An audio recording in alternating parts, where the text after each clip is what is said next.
Welcome back to House of Art. I'm Joanna Robinson, and joining me today, I've missed her, but she, it's not a true magic trick unless you make someone reappear. Here she is reappearing in House of Arts, Mallory Rubin. Joanna, my passion is equal to the task, and I cannot wait to talk about this movie with you today. I missed you earlier in the week. I'm glad to be back, and I am really glad to be resuming, still technically according to the calendar, in summer. Hot Nolan Summer, what a delight. Hot Nolan Summer, here we are. It's the third promised Nolan Summer installment. This is The Prestige, is what we're here to talk about today. If you haven't seen The Prestige, what are you doing? Go watch it. Great movie. It is an incredible film. We just found out right as we were hitting record that it is our producer, Gina Renko-Powell's favorite movie ever. Full stop. Not just favorite Nolan movie, just favorite movie. This was a reveal. I did not know revelation. This. Yeah. I should have known when he started dropping Reddit theories in the comments of our notes last night. It is my favorite Nolan movie. And it's up there in general for me as well. So we're really, really excited to talk about The Prestige. Elsewhere, just quickly, some programming reminders.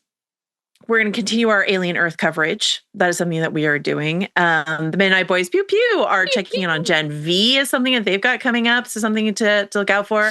Mallory Rubin had such a robust and delightful chat with James Gunn about Peacemaker that she went well over time.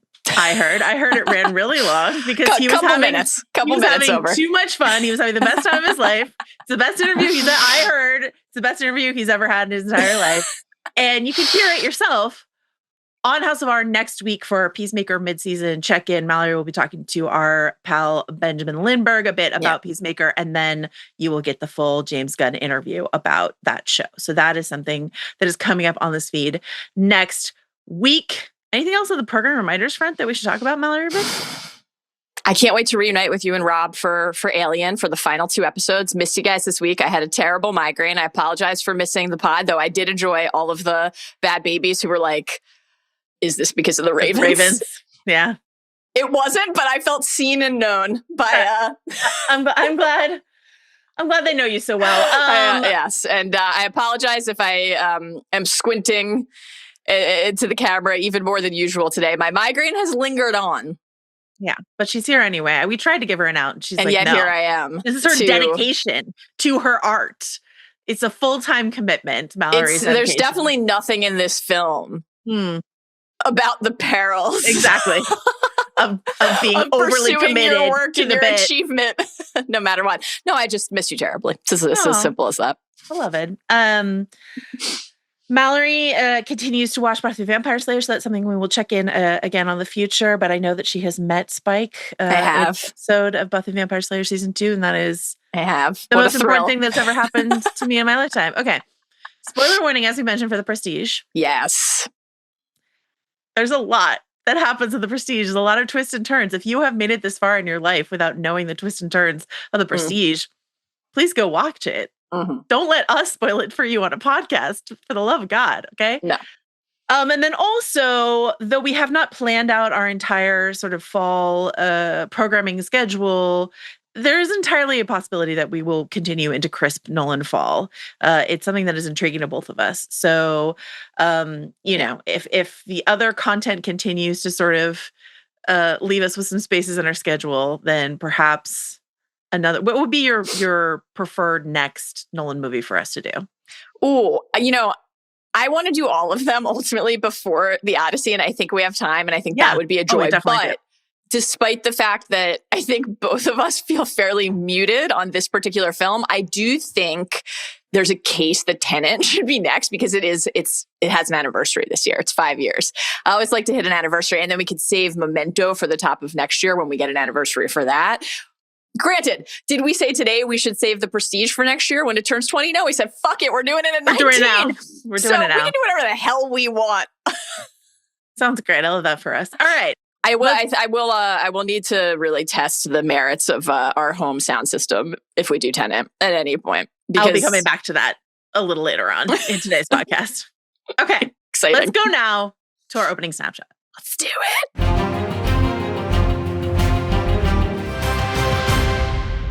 This film was directed by Christopher Nolan, screenplay by Christopher Nolan and Jonathan Nolan, his brother. It took them 6 or 7, according to various interviews, years to write, and it was adapted from the Christopher Priest novel of the same name that came out in the mid-90s. And this film came out 2006. October 20th, 2006. So is it a anniversary of October 20th, 2006? No. Are we even in October? No. But here we are. Close. It's The Prestige. We're pretty close. Worth remembering, this is something that was like top of mind to me when I was thinking about where I was in 2006 when this came out, that in a sort of like Ants, A Bug's Life, or like Volcano, Dante's Peak. All of these references are very stale and old. Dual movies coming out at the same time. Twist of Fate. The Prestige came out just a few months after The Illusionist, which is another period piece about magicians with Edward Norton. I was watching a Jonathan Nolan interview this morning where he was talking about basically what happened is that they pitched The Prestige around town, and then Chris got pulled into making Batman, and so they had to press pause. And he said that he thought that Chris did such a good job convincing all these studios that a story about magicians would really play on the big screen. That's how The Illusionist sort of came about. And it came out just a few months before. Lost to time. Nobody ever talks about The Illusionist. But it was an Edward Norton joint, and I do remember it pretty well from Guess what?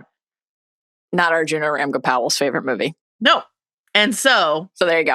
Lost to history. Okay. The budget for this movie is $40 million. Worldwide box office, $109 million. It's quite muted compared, of course, to like the Batman movies that surround it and some of Nolan's later sort of original concept movies that he does. Are you prepared to tell us exactly how much of that 40 million went to wigs? Beards, goatees, spectacles, sideburns, cheek padding. Yeah. What's your guess? What percentage? What percentage? Of the 40 million budget? Yeah.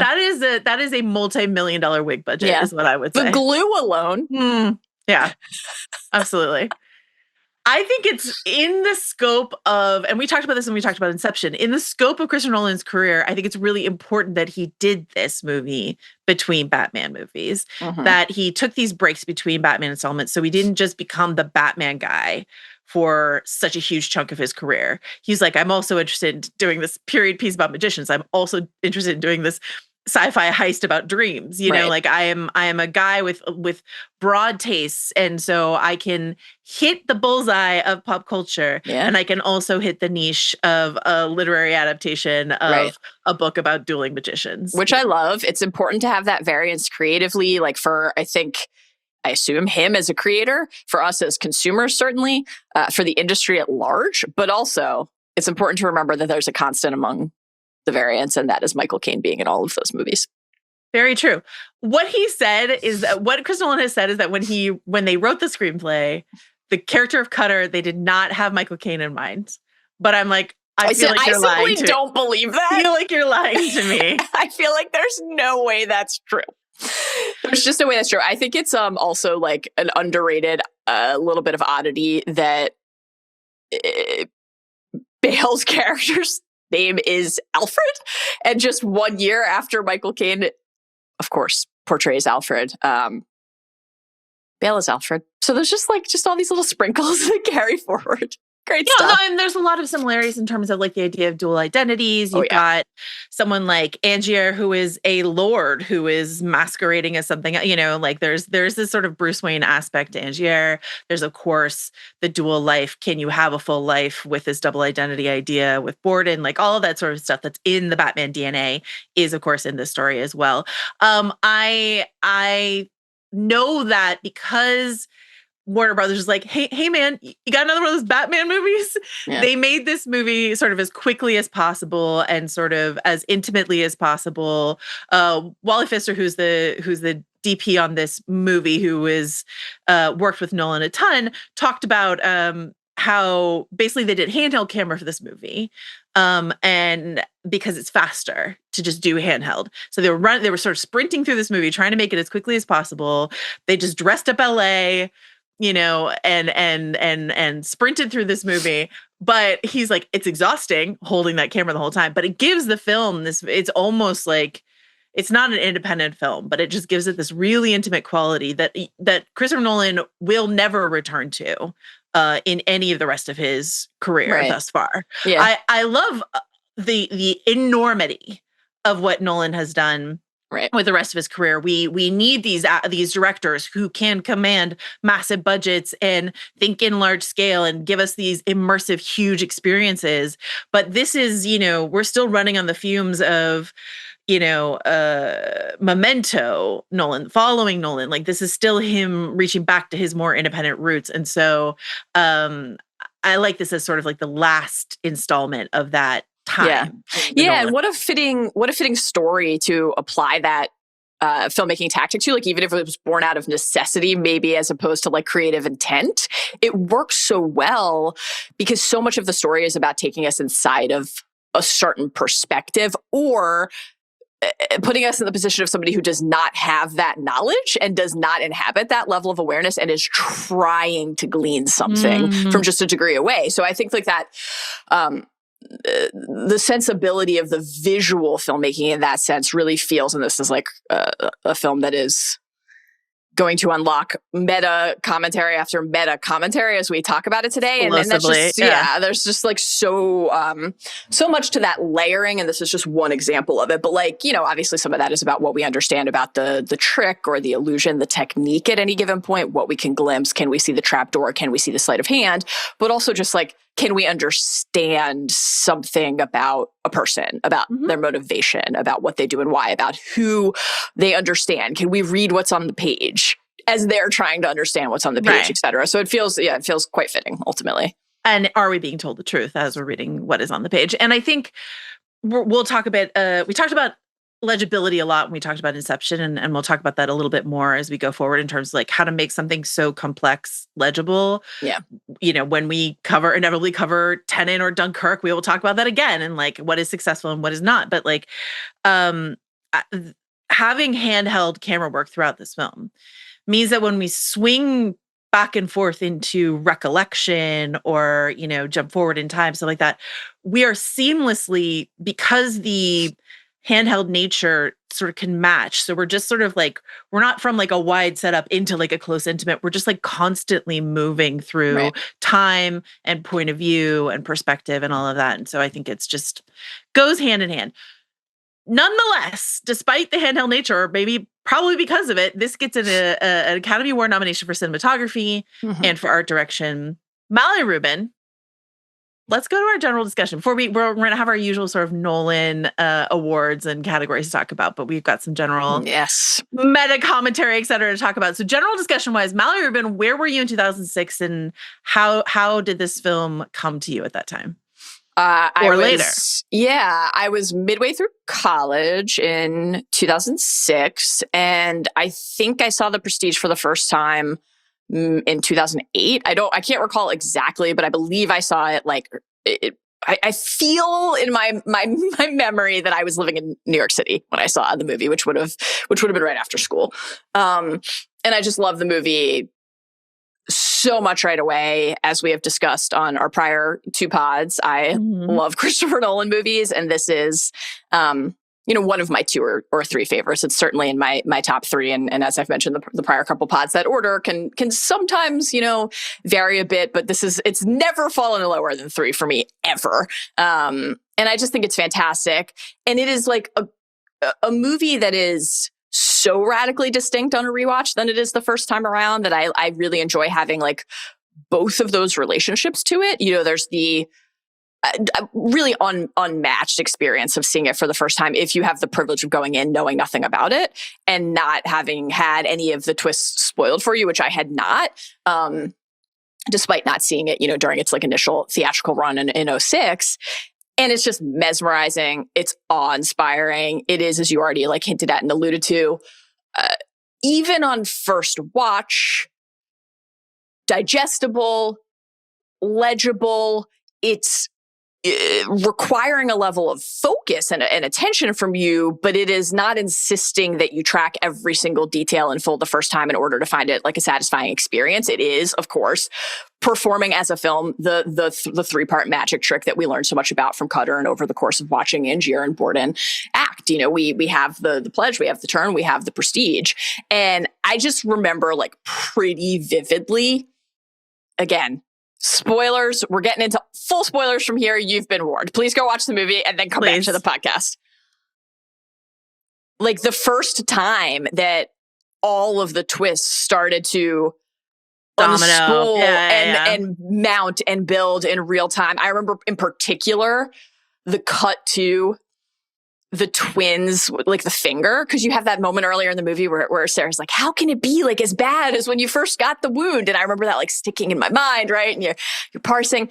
And it's just like this kind of unbelievable experience. When you watch it subsequently, you can never have that experience with it again, right? That's like just true. And again, on the meta front, we have like fun moments and lines in the movie that are like preparing you for that. Constantly. Once you know, Sarah says, it's actually very obvious. Yeah. And like, there's also a lot of stuff about whether, of course, people want to be fooled, want to be fooled or want to see. So like anytime you see Fallon's face, even a fraction of it, a sliver of it, you can tell that's Christian Bale. Like, are you actively focused on trying to see that the first time around? Maybe, maybe not. But once you know, you can't unsee it. It's impossible. So then it becomes almost like you are like in the headspace of one of the magicians where you were trying to learn and understand how the trick was conceived and how it was crafted and how it was executed. And that is a very different, but like also very rewarding and cool experience as a viewer. So it's a movie that I think is like always fun and interesting to return to. And it's just like, it's funny because I think whenever we talk about Nolan, you have a moment where it's like, you could make the case that this is the most Nolan movie. And like, I think, we did that. I think it is. Yeah, I think we did that a lot with Inception. And I think this is like another one where you could do that a lot. Like, it's just so Nolan in every beat, structurally, thematically, in terms of its intention and the ideas, all of it. So yeah, I just absolutely love this movie. And it's been one of the things I've been like most looking forward to since you threw out the idea of Hot Nolan Summer was talking about this together. Tell me about your the journey of discovery with the film. When did you first fall in love with it? What has it meant to you since? So I think the reason I would call this the most Nolan movie is because I would use Nolan as an umbrella term for the brothers and their collaboration, which is just like a part of the larger Christopher Nolan story is the Jonathan Nolan, Christopher Nolan collaboration elements. And we'll get into that. We'll parse that a little bit more, but that has to do with my relationship with this movie because in 2006, I was working at a bookstore in San Francisco. Copies of Christopher Priest's novel started flying off the shelves. And I was like, what is going on here? And I definitely saw The Prestige when so many people came in wanting to buy the book, excitedly talking about the movie and wanting to then go read the book and all of this sort of stuff. Like, so I was like, oh, what's all this? And I saw it and I really loved it. But it was not until, and I've been talking about this a lot because there's a lot of thematic overlap with our coverage of Alien Earth. But when I started covering Westworld, which I would say next to Game of Thrones and then Lost is the show that I've spent the most time studying, analyzing, thinking about. I went really deep on that for several seasons and then it got hard to do that because, but that's a Jonathan Nolan joint. And in studying particularly that first season of Westworld, I went back and looked at the Jonathan Nolan films to just really sort of try to parse, in order to try to figure out the mystery of season 1 of Westworld. I was like, okay, what are the clues that exist inside of Jonathan Nolan's other works? I stopped short of watching every season of Person of Interest, but that's okay. Unlike Angier, you knew the limit. I was the twin who said enough is enough. We don't go back. Okay. And so looking at, particularly, I would say Memento, Prestige, and Interstellar, and looking at, the emotional thematic resonance between those, I fell so deeply in love with Prestige when I came back to it and really, really studied it. That's awesome. As like a blueprint for what is interesting to a creative mind that I find so endlessly fascinating. It's possible that I am slightly more of a Jonathan Nolan person than I am a Christopher Nolan person. Yeah. He's a TV guy, and you and I have talked about the idea of like long form storytelling and how that's something that we really resonate with. And even though I haven't watched Person of Interest, and I actually haven't even watched Fallout, so this sounds like a fake thing to say, but I have watched more Jonathan Nolan interviews, read more Jonathan Nolan interviews, like spent more time inside of his mind and his collaboration with his wife, that I feel sort of like closer than emotionally to his work, I think, to a certain degree. And there is an emotionality to his work that, you know, Christopher Nolan, and we talked about this when we talked about Inception, Christopher Nolan gets accused of being a little chilly, a little cold, a little sort of like analytical in his story structure, but not so emotional. But when you think about Matthew McConaughey weeping in Interstellar, or when you think of, you know, Christian Bale talking to a little girl on the other side of some prison bars in this movie, or when you think about everything that happens in Memento, like these are, you know, or The Dark Knight with Jonathan Nolan worked on, like there is a beating heart at the center of their collaborations that is slightly absent from the other Nolan works, that to me takes what Nolan does so well to the next level, and then just like imprints on me in a deeper way than like my delight and fascination with Inception is different from my emotional preoccupation and the chaos that this story, which asks you to, you know, and this is something that Jonathan Nolan is interested in as well, specifically, and Christopher Nolan too. There is no black and white, right or wrong inside of this story. This story invites you, to your point, the first time you watch it, one of the magic tricks it pulls off, in addition to genuinely, I did not know that was Christian Bale.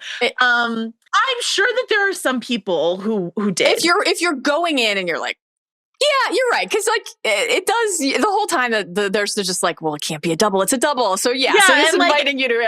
I'm sure there's some people like assess. Like at the beginning, you know, they're like, oh yeah, Fallon, you're mysterious, you know, blah blah. He never speaks, blah blah. So if someone's like, ooh, what's that about? And honestly, I'm being honest with you, and this sounds untrue, but if I were to watch this movie now in a vacuum, having spent, this was not who I was in 2006, but having spent so many years studying story and films and stuff like that, I think my mind would have been like, why don't I recognize the actor playing Fallon?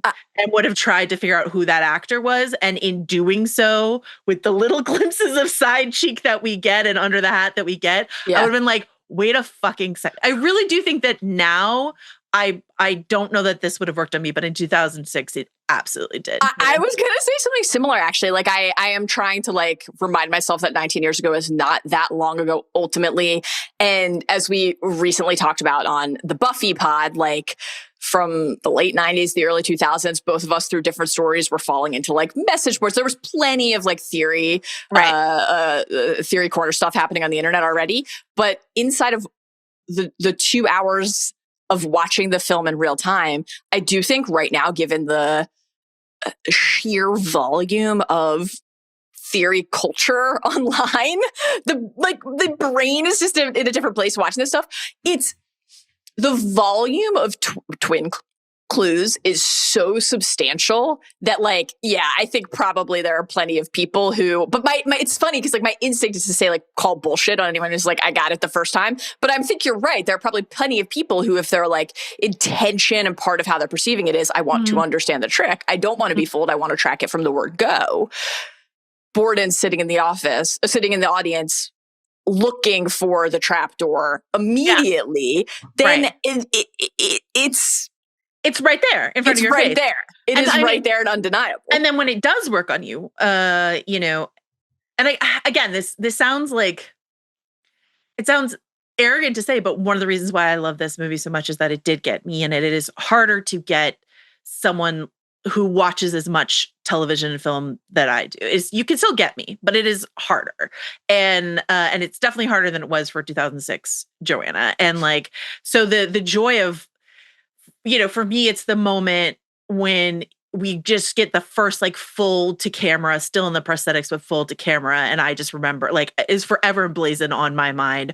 holy shit, that's Christian Bale. How did I not see it? And the delight in like, how did I not see it is so good. And then there's other revelations on top of that. Oh, yeah. So like, even if you did spot that, did you figure out that it was just many, many tanks of dead Hugh Jackmans like in a warehouse somewhere? Heroin. Probably not. So like the blind stagehands, Cutter's like, you always had a knack for publicity. It's like, no, I need to make sure that my team can't see all of the corpses. Cutter, I want you front of house. You're front of house only. I need you in front. You're a great manager. Cutter. In front of house. That's where I want you. So like, there's plenty there. I think even if you clock that it's also Christian Bale there, but then there's the pleasure of the rewatch, which is what you're talking about. The pleasure not only of the rewatch of like, well, now I know. So then there becomes the extra layer of which Borden brother, in the book, Albert and Frederick. Am I watching Al or am I watching Freddie? Like, which Borden brother am I watching in any given scene? There are little like line cues, but there are also personality and performance cues that are really, really fun to parse in what Christian Bale is doing there. Knowing that the journals are written with the intention to, deceive and befuddle the other, then you have that layer that you're looking at. So you get to continually peel back the layers of the tricks that they're playing on each other, the tricks that the movie is playing on you, and something that Christopher Nolan has said in interviews about the rewatchability of The Prestige, because that's a question he's gotten a lot. Yeah. Is he's like, I think we made it with the hope that it would be rewatchable. And we made it in that sense. The reason why it's so satisfying is they are completely honest. It's a completely honest, because I will say this for my beloved Jonathan Nolan in Westworld. In later seasons, this is true of season 1 of Westworld, completely honest. The clues were all there. You had all the information. It can become enticing then, once you've had a taste of that, to try to further befuddle people. And then you start to get dishonest in like, you're hiding the ball too well in a way that like someone like, well, there's no way I could have figured that out. So then it's not even satisfying that you fooled me, because I didn't even have a chance to figure it out. Right. But here when you rewatch and you're like, they showed me Fallon so many times. How? That's just, it's a joy for me to rewatch every time. And then I think there's just like rich thematic. Yes. There's emotional content that comes with, Rebecca Hall's character, Sarah, which works really, really well. And then there's the like obsession and jealousy and all of those things that are interesting to us as well. So I think it's a satisfying, emotional, fun film, and also David Bowie is here. So like, what's not to love, This is I really love Bowie in this movie. Yeah. I mean, no, not really a hot take, but I mean, he's always a delight to get to spend time with, but he's just really great as Tesla. I love to that point of like, we have all the information we need. The red rubber ball is not being hidden. It is being actively bounced from hand to hand. Right. And there for us to track. I love that a number of the clues that we get, they of course work in terms of the mechanics of the trick and the twists and reveals of the plot, but they also work on a human level. Like, one of the biggest recurring twin clues throughout is this like, today you love me, today you don't aspect of the twins' relationship with Sarah. And so you do have these lines right away the first time that are telling you that. But to your point about the performance in those scenes, the nature of the interaction, it is so apparent which twin is in love with that woman, which twin fathered that child. And if you don't know that the first time, it works completely, because people have bad days. People's moods change. People are volatile. People sometimes mistreat the people closest to them in the world. So like, you're not like, wait, why would he be behaving this way? Right. Well, it's similar to spoilers for The Sixth Sense. If you're anyone who like, up until recently, Craig Holbrook was not spoiled on Sixth Sense. Here comes the spoilers. Astonishing. There's a similar scene in The Sixth Sense, right, where he like shows up to dinner with her, his wife, and she ices him out, and she doesn't talk to him.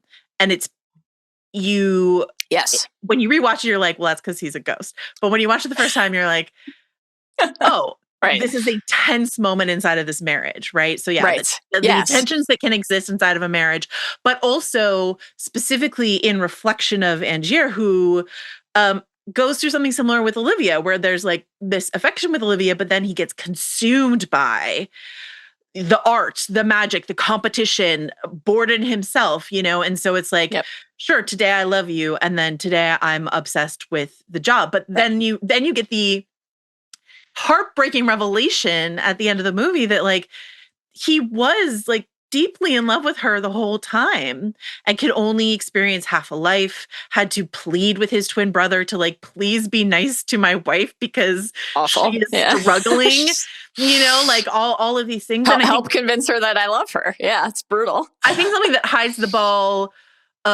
even more satisfyingly is the fact that both of the twins love that little girl. Yes. Both biological father and uncle. Right. Like they have family. different feelings about Sarah, but they both have this fatherly devotion to the little girl. And so that also just sort of like muddies the waters a bit as you're trying to parse it all. Yeah. Very quickly, another twin clue that I think works on all of these levels is not like how could you not know which knot you tied? Right. Because you could just be like, I argue with myself in the journal, right? Like I'm of two minds about it, essentially. It's like, because if you did something, just one person did something that led to that outcome, wouldn't you have potentially that kind of response? Like, wait, did I do this thing? Am I responsible? Yeah. Like, did I tell myself that this would be fine and then it wasn't? So yeah, it's just, it's great. It's great.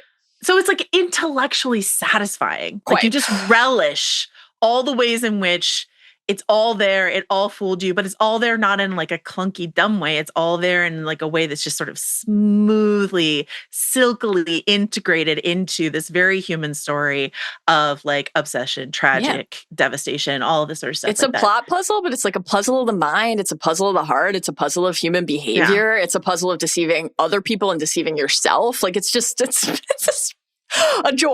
A joy to watch this film. Like taking notes on, rewatching this a couple times before we recorded and like taking notes on all the moments, all the lines, all the visual clues. It's just like, well, that's just the entire movie. Yeah, actually, you can't even parse it.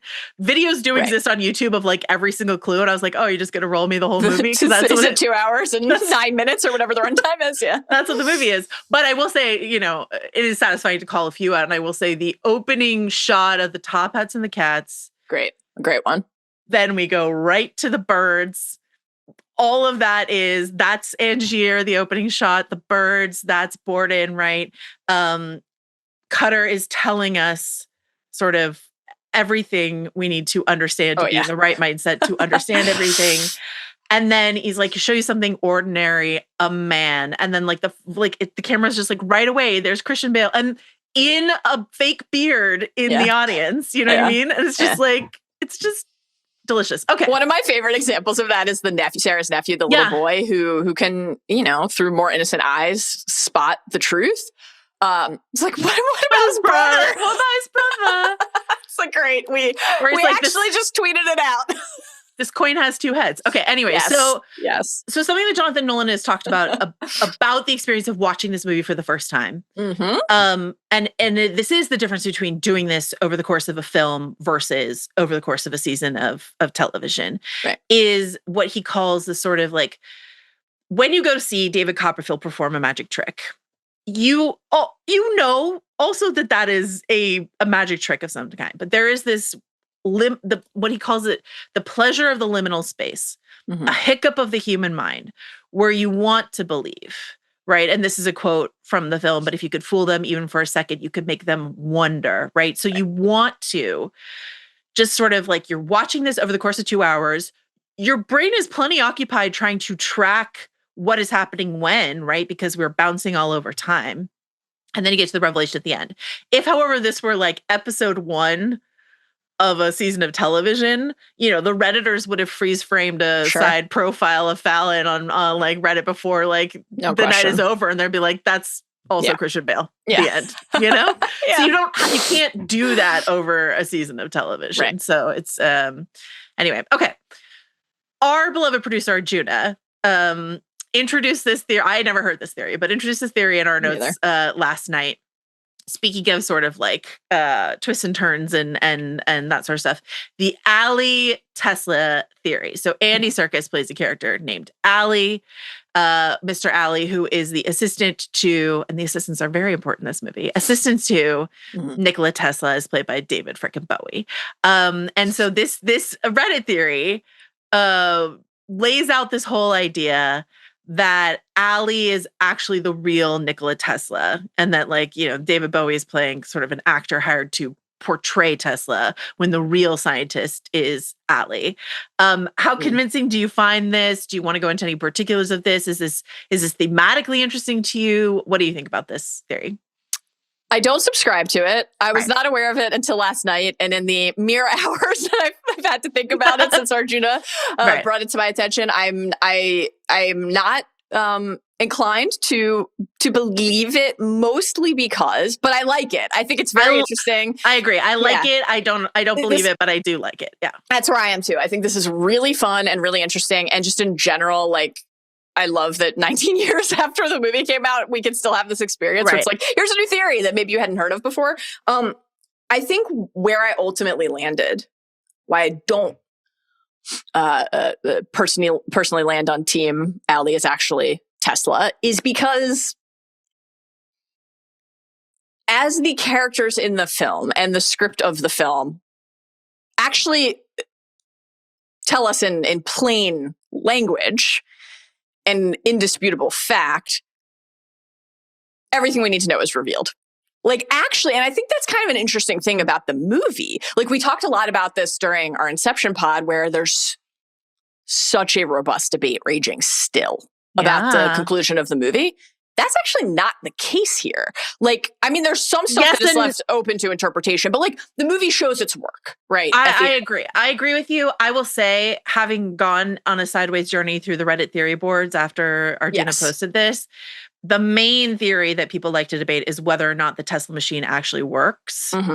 But there's a scene where we see Hugh Jackman shoot his own clone. So like that, I think that, but they were like, similar to Inception, there's just like pouring over granular detail, like all the hats are slightly different. And I'm like, I don't think they are. Like all this sort of stuff like that. And so also, like, Allie's wearing a hat. So I'm kind of like, they're using Allie's hat to test it too. I mean, it's just like, it's a lot of questions, but people are still constantly debating. It's not the way that Inception is intentionally. Yeah, right. Exactly. And so that I think that is the crucial distinction. There will always be room in a story like this to speculate and to wonder and to introduce new possibilities, just to kind of inherently because of the nature of what is unfolding in the film. But I think, and I should say, I have not read this book. So I have no idea if this or any other aspect of what we talk about today is like clarified in further detail. At some point, I have no clue, which is not usually my relationship to the stuff we cover. But I actually don't mind that that's my relationship to this. There's some massive differences. And so like, it's not one of the, it's an adaptation that is in many ways so loose that I don't know how much it like really, really enhances your experience. It's the information is mostly in the differences in terms of like what they're interested in. Interesting. So, but I guess like to put a bow on it, I think that it feels to me, I can't say this with 100% certainty, but it feels to me like if Allie were in fact Tesla, the movie would tell us that at some point. And it wouldn't be like we're stitching together the theory through, we're putting a slice of bread together through the crumbs. It would be like, here's a loaf, and then we're going to show you how we cut it, and then we're going to show you how we crumble it. That's my sense of it. But Great analogy. I agree with you. I do think that could be fun, the way in which he's the one to answer at the gate, the way in which he goes down to the hotel. Like, there's ways in which if he were the real Tesla, that's kind of fun and interesting. Absolutely. Like the role of a showman, the role of the engineer, like the idea of partnership even in general, and what is a risk to reveal or not reveal, what you need to keep secret, especially for a character, a historical figure in this film as the character, like Tesla, who, you know, and there are many, I think, wonderful scenes. The Tesla scenes are like among my favorite in the movies. Spoiler for some of my picks for categories today, where this is just active text for what he's saying, and the kind of counsel, the unheeded harbingers that he's dispensing, these warnings that he's dispensing to Angier about like what society is ready for or not, and the way that it pushes you away. And of course, obviously also the Edison Tesla parallel for the Angier Borden relationship, and just this idea of like the shape that rivalry takes and where it can lead you. It makes more sense to me if like Tesla is actually Tesla, but I do agree that there's a way that it actually also fits into the like, well, how do you use a guy like Root? Yeah. Yeah. Or like this idea of the partnership in terms of like, not, there's one of the conversations that Alfred is having with Fallon, where they're talking about Angier's trick, and he's like, you will figure it out. Right? This idea that like one of the twins is better at something and the other twin is better at something else. There's this idea perhaps that one of the twins, obviously when Olivia joins the team, she helps them zhuzh up the showmanship. But there's this idea that like one of the twins might be better at showmanship and the other twin is better at putting together the puzzles of a trick and stuff like that. And so like that idea of like, what role are you better suited for inside of a partnership like this? I will say this, and it's not the last time Allie's cat is going to come up. If Allie were the real Tesla, I don't think he would let this charlatan pretending to be him put his cat inside of that contraption. So I've got some notes on using the cat regardless. Yeah. I will say with the inclusion of Tesla, you know, again, to sort of parse Jonathan Nolan's work, his fascination with science, sometimes for better or for worse. There is a real tough period in my Jonathan Nolan fandom where he and Lisa Joy were like really good friends with Elon Musk. But like, you know, he is like tech obsessed. Went to Colorado Springs for several months in writing this script. Really, really wanted to dig into like everything Tesla. That's where the lightning lives, Joe. That's a great line. Fucking great line. Absolute banger. It made me think of like some of our Buffy Vampire Slayer lines that we cared about. But like the idea that technology is magic. At this time in our history, technology is the real magic. There's no scientific explanation for the transportation machine, and the film does not even stop to try to like really explain it to you. Yeah. But at that time, light bulbs were magic, you know? And so that's just sort of like inside all of this. And I think also something worth knowing in the book is that Christopher Priest uses the Edison Tesla rivalry as a much more consistent parallel to the Borden Angier. And I like the way that it is sort of downplayed inside of this. I should also say the way that the machine works in the book is quite different. It just splits the man into sort of two parts, and one of them is sort of spectral and the other is like physically sickly, and it's very different than this like cloning idea. But I do want to really briefly talk about this like Ship of Theseus conundrum about the cloning idea, because this idea that Angier, you know, having explored throughout the movie, nobody cares about the man inside the box. Like I don't want to take my bows down, you know, under the floor. I want to take my bows on the stage. When he's like greedily asking Borden, which one of you took the bows? And he's like, we traded off, actually. Like we both got to do it. But the best. All of that lead up to every night, I didn't know if I would be, you know, the man inside the box in the tank, or, you know, the man in the balcony. And this idea of the thing, quote unquote, that survives Angier's trick is the clone. Every night it's the clone that survives. Yep. And Tesla, in selling his machine to Angier, says all of them are your hat. There is no measurable difference. We've got the calipers out. All of the circumferences are the same. They're all your hat.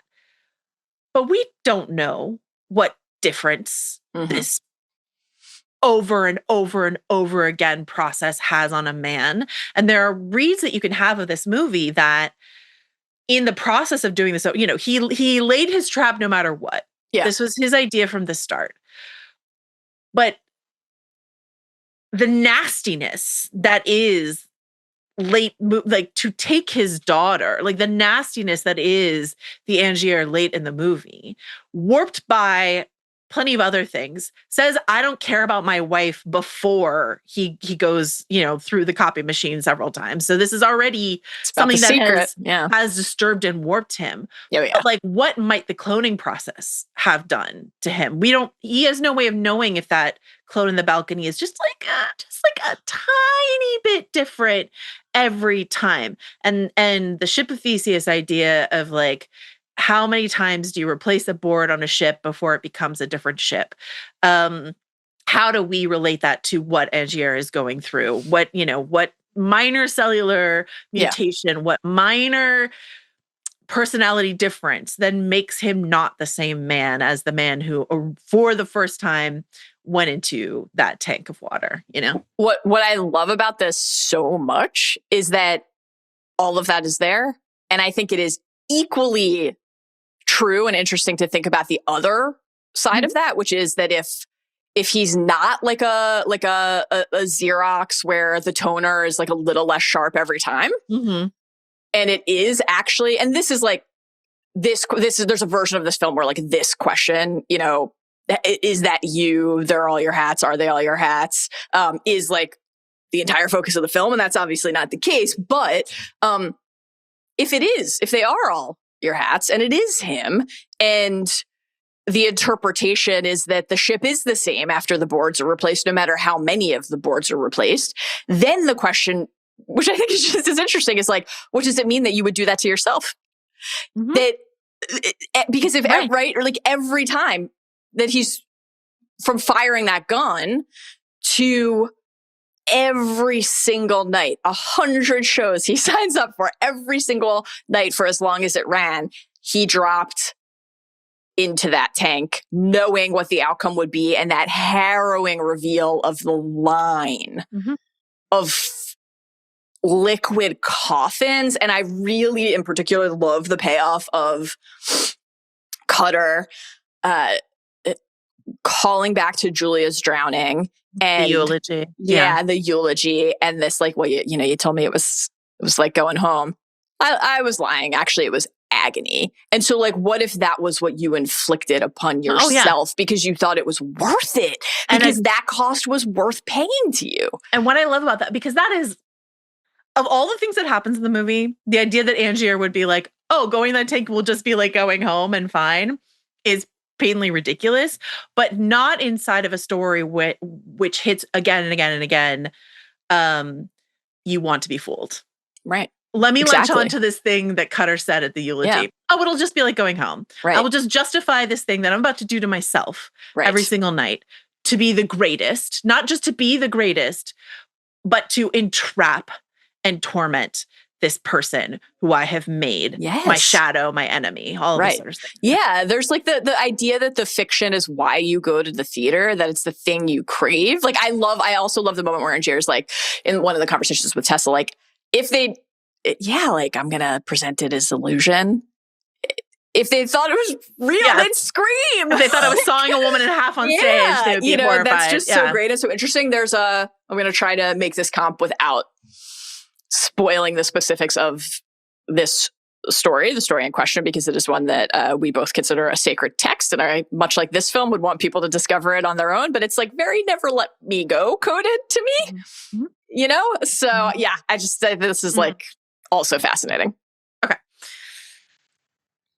What are the influences on this film? I'll just run through some of them really quickly. It's a little less chock-a-block full as like some of the Inception and Batman analogies we were talking about, but we should mention that there was a real magician who went by the stage name Qingling Fu. There's Qingling Su inside of this movie.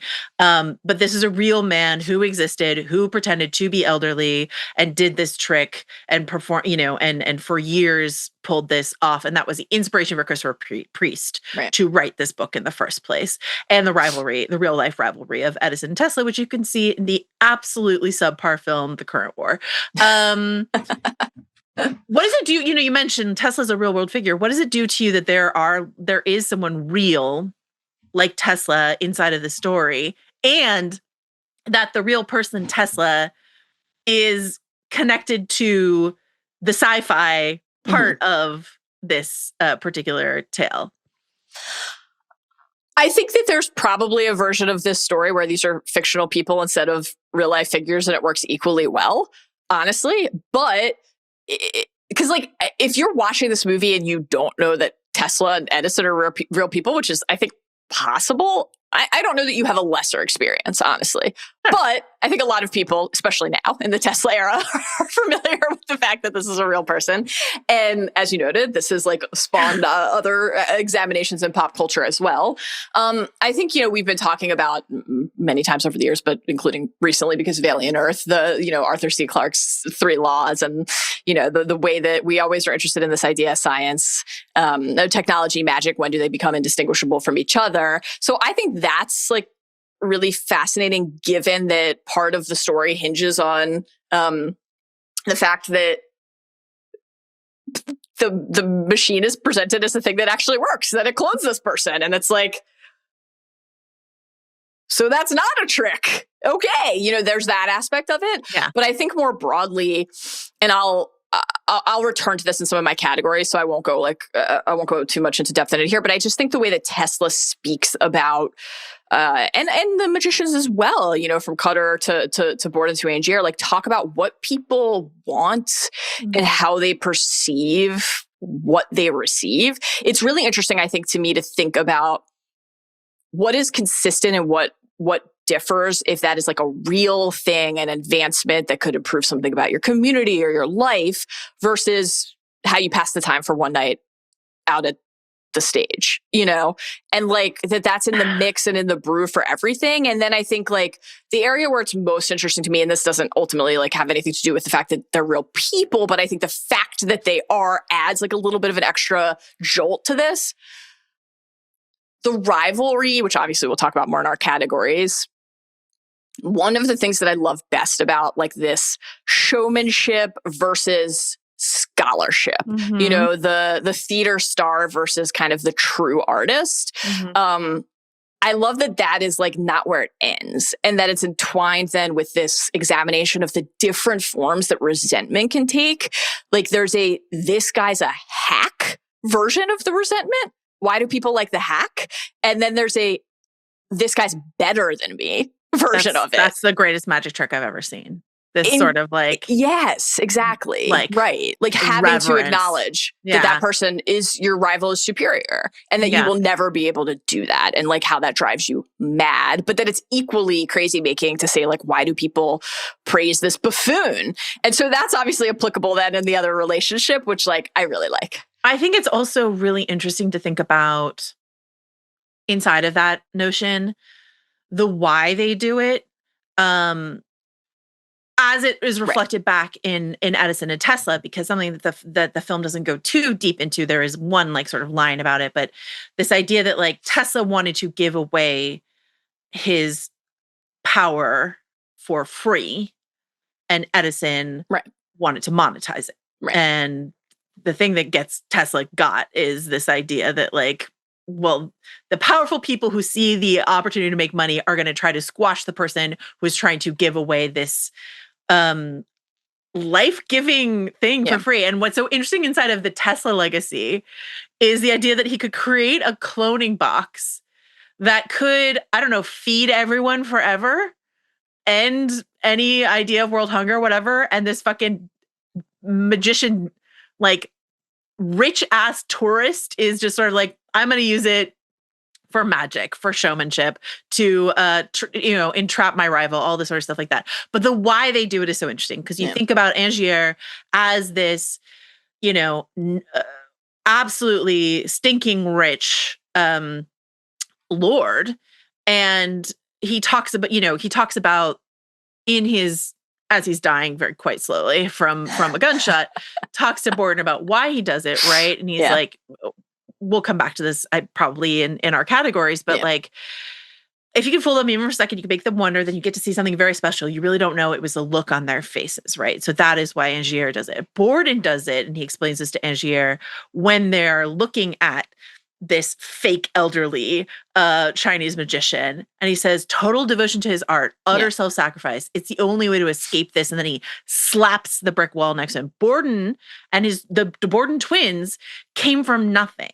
They come up from the bottom. And so the idea of magic and the idea of transportation is the idea of like, how do we escape the like poverty, the genuine real discomforts and horrors of this world that we are brought up into. You know what I mean? And like, as you're talking about in his explanation, the world is simple and all of that sort of stuff. And so like for him, it's about adoration, recognition, something like that. And for Borden, it's more interior driven. And I think their differing motivations, never mind their differing skills, never mind their similarities, is something really interesting to think about, especially as it reflects back on that Edison-Tesla rivalry specifically. Yeah. And I think the idea that like, in theory, you know, when we hear this voiced multiple times in some fashion, everybody could have just gone about their day, their career, their lives, and decided not to care about the other person. But that's not what happens. And these like sort of mounting cycles of reprisals, because it represents to each of them not only like the potential superiority of another person or of another pursuit, but like something existential about what you put into the world and what is valued in the world is I think quite interesting. And then the way that becomes something that defines your entire life, that you can't be considered without the other person being invoked. Mm-hmm. And so the person you thought was insignificant or you thought was inferior is not only not a footnote, but is in the opening line of your obituary. Like, fascinating. Horrifying. Yeah. Okay. Other influences, Barry Lyndon. Mm-hmm. Have you ever seen Barry Lyndon? No. Okay. I really recommend, of all the movies that like go into rep screenings in Los Angeles or elsewhere, I recommend to people Barry Lyndon above all else, because it is just, you have a huge TV, but it's a different experience seeing it on like a massive screen, because this is a film that was like, you know, notoriously or famously lit naturally. There are so many scenes that are lit by candlelight alone. And it is just, if you hear about Barry Lyndon, you're like, I'm not going to like that movie. And I have talked to so many people who then went and saw it on the big screen and were like, oh my God, there's just something. So anyway, so the natural lighting of Barry Lyndon is used here again and again. Once again, as part of like expediency. It's easier to do setups if you're just using natural light. You don't have to like re-rig any lighting or anything like that. Mm-hmm. And you know, and so you have setups of like Michael Caine in front of like a ton of windows. The bird cages are in front of the windows. So Sarah hanging herself or right. Cutter, you know, explaining the trick to Jess, or all these various things in front of this bank of windows. Borden walking past all what you beautifully called the liquid coffins, lit by the fire around him, but his face is completely in shadow. Like these sort of lucky things that happen inside of this world of natural lighting. And, you know, they didn't use natural lighting in every scene, but they used it a lot in this movie as a sort of inspired by Barry Lyndon, which I love. The Hound of the Baskervilles, a specific edition of The Hound of the Baskervilles, a Signet Classics edition that has a oil painting on the front of sort of the gas lamp lit London.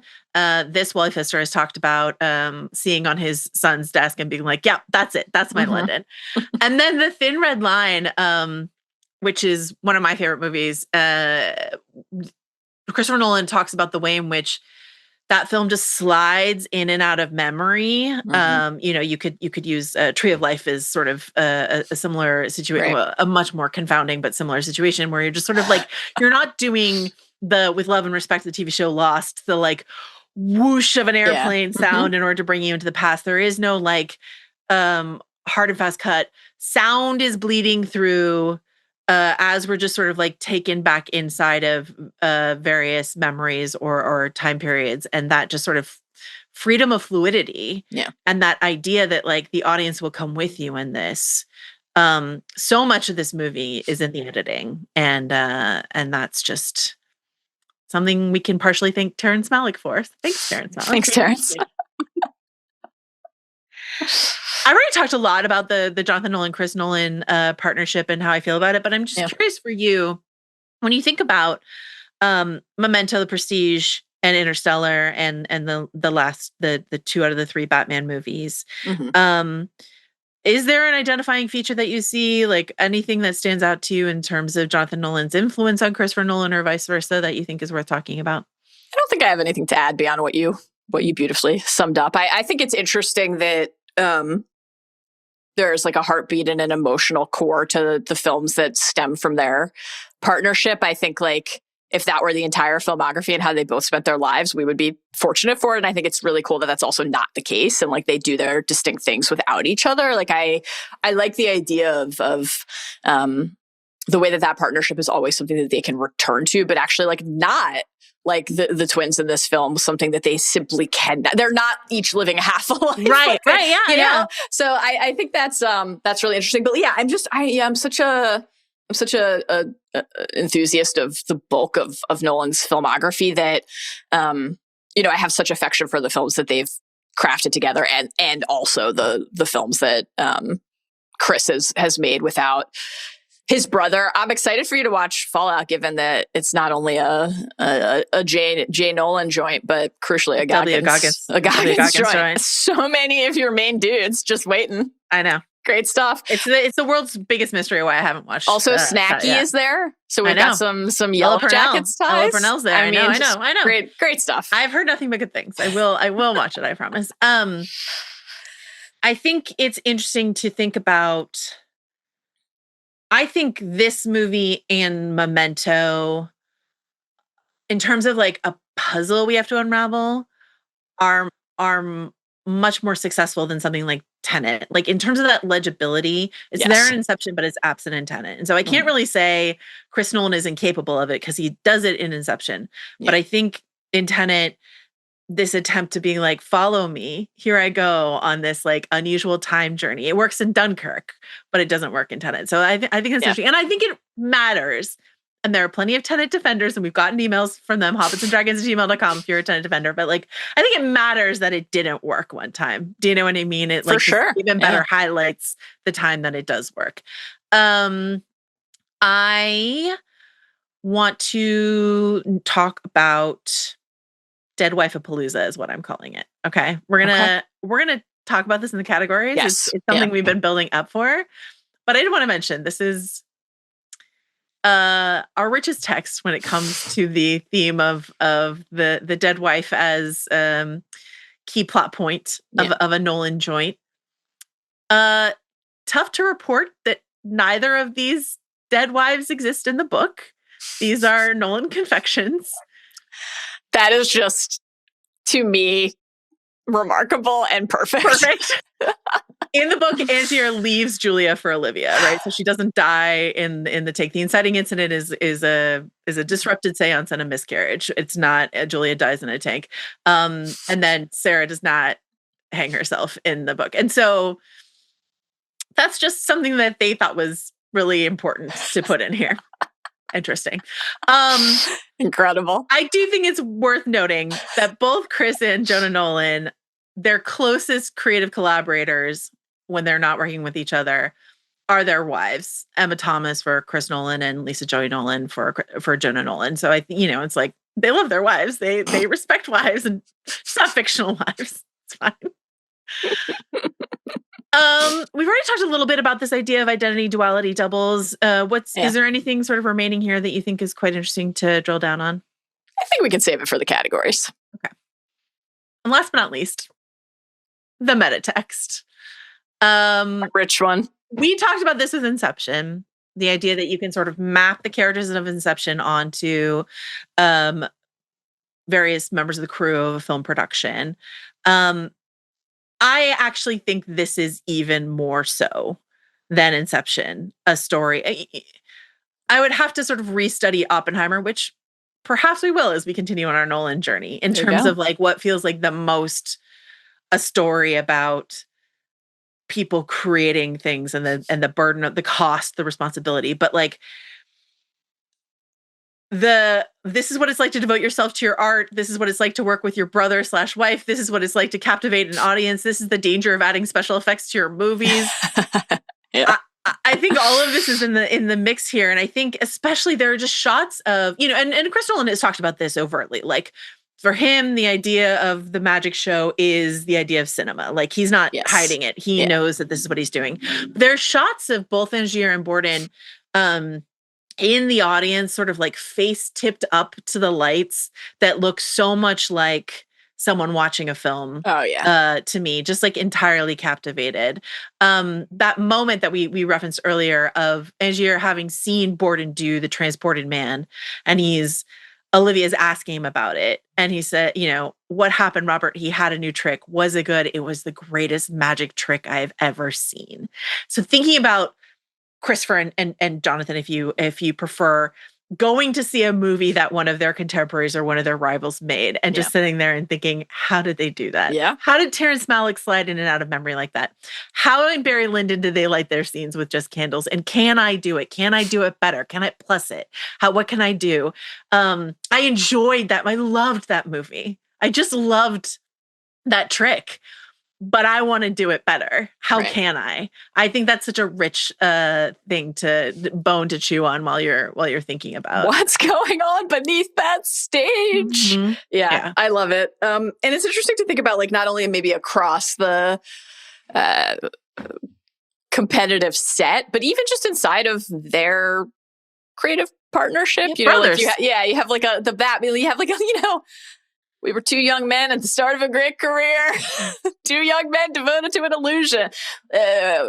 Two young men who never meant to hurt anyone. I don't know that the Nolan brothers have ever hurt anyone, but it's interesting to think about how they might be thinking about their part in that as well for the other people who like watch their films and have that response is almost equally interesting to me. So yeah, this is like, I agree. I think the films are often quite meta in that respect, but given that that the movie itself matches onto the three acts of the trick and is thus presenting these 2 hours, this experience as a magic trick, which is like a bold declaration to make, and I think completely earned, So you have to be able to actually then like back that up, and it has to work. Yeah. It has to wow the crowd. Like to make a movie, I feel like I'm stepping on a lot of my categories today, but like, so I'll come back to this briefly, but I think that it reminds me a little bit of like a movie or a show about a musician, or a movie or a show about a comedian, and how completely undone those can be if it's not the singing funny. is bad or the jokes aren't funny, you know? So if you're gonna make a movie about the brilliant magician, whether it's the showman or the scholar and the crafter and the forger, or where those things meet and how at the end of the day they both borrow from each other, even though one of them is going to say that he didn't, right? Mm-hmm. Or didn't need to. They're both going to find themselves completely mystified at some point by what the other person did. And the trick has to put the audience in that state simultaneously of you want to be fooled and I wanted to track it all. I wanted to know. I actually need you to tell me. Maybe there's a part of me that wishes you hadn't, but I need you to. You got to fucking nail it. So they are the magicians in the crafting of this film. And there's a way that goes like badly wrong to the point where it almost reaches the level of like Cutter saying to Angier, you've kind of like achieved too much to now suffer this level of professional embarrassment. Like there's a version of it where if you do this and it's like, this sucked. Yeah. It's such an own goal. You're dunking on yourself by centering these creators who can port people to like a different plane of existence. But when you nail it, it's the prestige. Everybody turns to the back, looks up in the balcony and says, how did you do it? How did you do it? Everyone's Ackerman. Like it's rare to see real magic. Something that we talked about, that I was thinking about a lot when I was watching this, something we talked about this, or I brought it up with Inception, is this idea of Christopher Nolan specifically, more than Jonathan Nolan, as like having a persona that goes with him being the great director. You know, and this is, it's not unique to him. I would say that, like, you know, Alfred Hitchcock has it, you know, like plenty of these like sort of great creators are just sort of like cultivate something. But like the fact that like you can close your eyes and you're like, I'm pretty sure I know what Christopher Nolan is going to wear to this, right? It's going to be a crisp collared shirt. He'll probably have his black long trench coat on, you know, a belted pair of jeans. I'm like, you know, like he's got a costume. That coat that he always wears. There is a persona to him. And like, I'm not saying it's inauthentic, but it is cultivated. You don't do that by accident. And so this idea of the great Danton or the professor, this sort of like, what is your public persona? And what are the things that come along with your dedication to your craft? I'm Christopher Nolan and I don't own a cell phone. I'm Christopher Nolan and people aren't allowed to sit on my set. I'm Christopher Nolan and I'm going to crash a plane for Tenet. I'm Christopher Nolan and I'm going to set off a bomb for Oppenheimer. Like, these are all things that you can just map on to these magicians in terms of like the escalation of commitment to your work, the cultivation of mystique and persona and showmanship. I think especially the like, you can't sit down on my set is just like really feels like it could fit right in. And then and then the brother thing, of course. And like I talked about this recently, but Inside Llewyn Davis, which is my sneaky favorite Coen Brothers film, and the way in which that film explores what it would be like for you to be without your creative partner, right? Because Oscar Isaac's character in that movie, his creative partner has killed himself. And so it's like all about him. How do I go from a duo to a solo act? And so that idea of like the Coen brothers, then not immediately after, but pretty short after, start doing movies apart from each other. And then you peel away the Joel from the Ethan Coen, and then you can identify what is Joel and what is Ethan. And then we're all just like really waiting for them to come back together, because that's where the magic is. Yeah. But like that idea of Jonathan Nolan has talked about this in plenty of interviews of like, I'm the little brother. Christopher Nolan's the middle brother, but I'm the little brother. And he was into film first. And he, you know, like what all of that sort of anxiety worms its way into the script naturally. So, okay.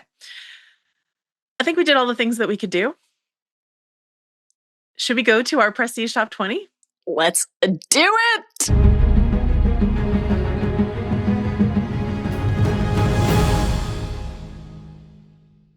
All right, this is our combination of superlatives and other sundries that we've been doing for our Hot Nolan Summer. Yeah. Last Hot Nolan Summer installment of it. Each category has an associated Nolan film quote with it. Yeah. That I will read every single one, because I did this to myself. Why so serious? Funniest line or moment from this actually, frankly, not very hilarious movie. Not a ton of laughs. This is a tough one. The Prestige. Yeah.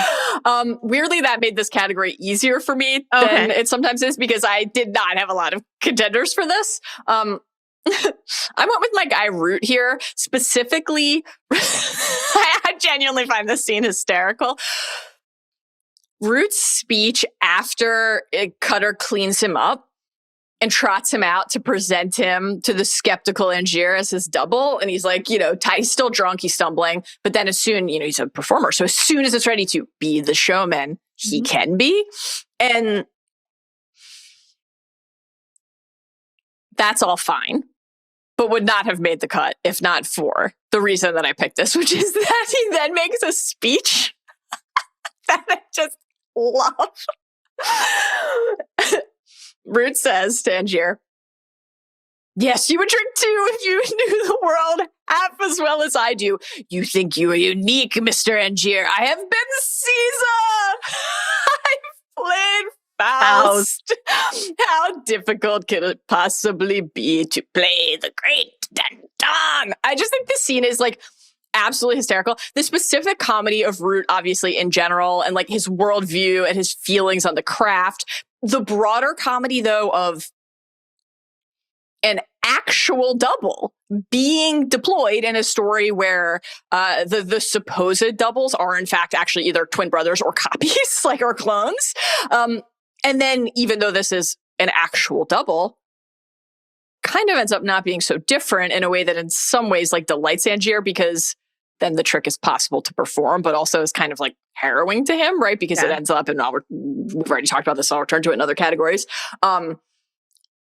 Being the man in the box, being the one below the stage who can't soak up all of the adulation of the crowd. So the idea that Root is like, actually, like I can be a showman too. The thing you do, I can do, when Angier's entire existence is defined by saying the thing Borden can do, I don't know how, is delicious. And then the icing on the comedy cake here is that he walks off the stage quoting Henry IV. My liege, I did deny no prisoners. Like, I think this movie is basically perfect, so there's very little I would recommend changing about it. I wouldn't have minded like one more Root scene. Oh, one other Root scene. They're just all good. All good. So when we talked about showmanship versus scholarship, yes, this is something that Christian Bale talked about in interviews about this movie, where he was like, Hugh Jackman was cast first. Right.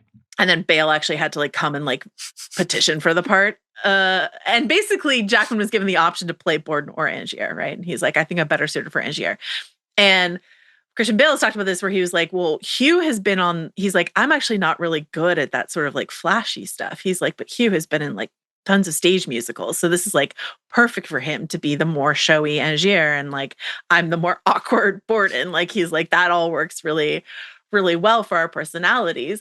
But I think also that idea of like, we get to watch Christian Bale do a double performance in this movie, and we get to watch Hugh Jackman do a double performance. And the Hugh Jackman double performance is so entertaining and so obvious, not just the prosthetic teeth, but just sort of like, night and day, blah, blah. And then with Bale, we have to watch like, are you watching closely? The degrees of warmth of expression of their eyes, and like all this other stuff. So I just think that like all of that, of those layers are really, really fun. That's great. I love that you picked Root. I think him saying I played Faust is one of the funniest things. So ever. Great. It kills really me. Wait, this occurs to me in real time. I'm not prepared to defend this thesis. Let me say that. Is this the origin for The Greatest Showman? Well, that's actually seems clear, but like, how responsible is Christian Bale? Who now, like, you pair this with we think bullshit, but trotted out line about like, we weren't thinking about Michael Caine. How responsible is Christian Bale basically going to Nolan and saying, it doesn't matter that I'm your Bruce and that we just did this, put me in this one too, for the fact that then everybody's in this. Nolan uses the same cast for like all of his movies moving forward. It's true that it only really starts after like Batman. Interesting. Okay.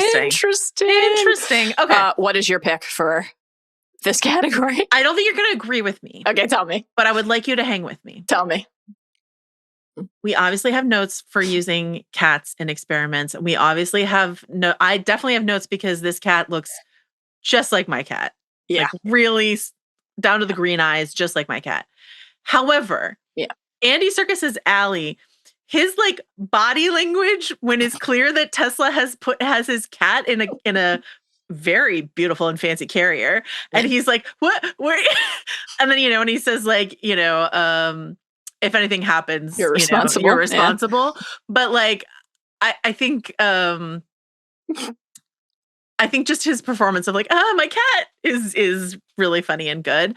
I think Allie saying it's perfectly safe as Angier walks towards like this most insane, like squid-like lightning situations.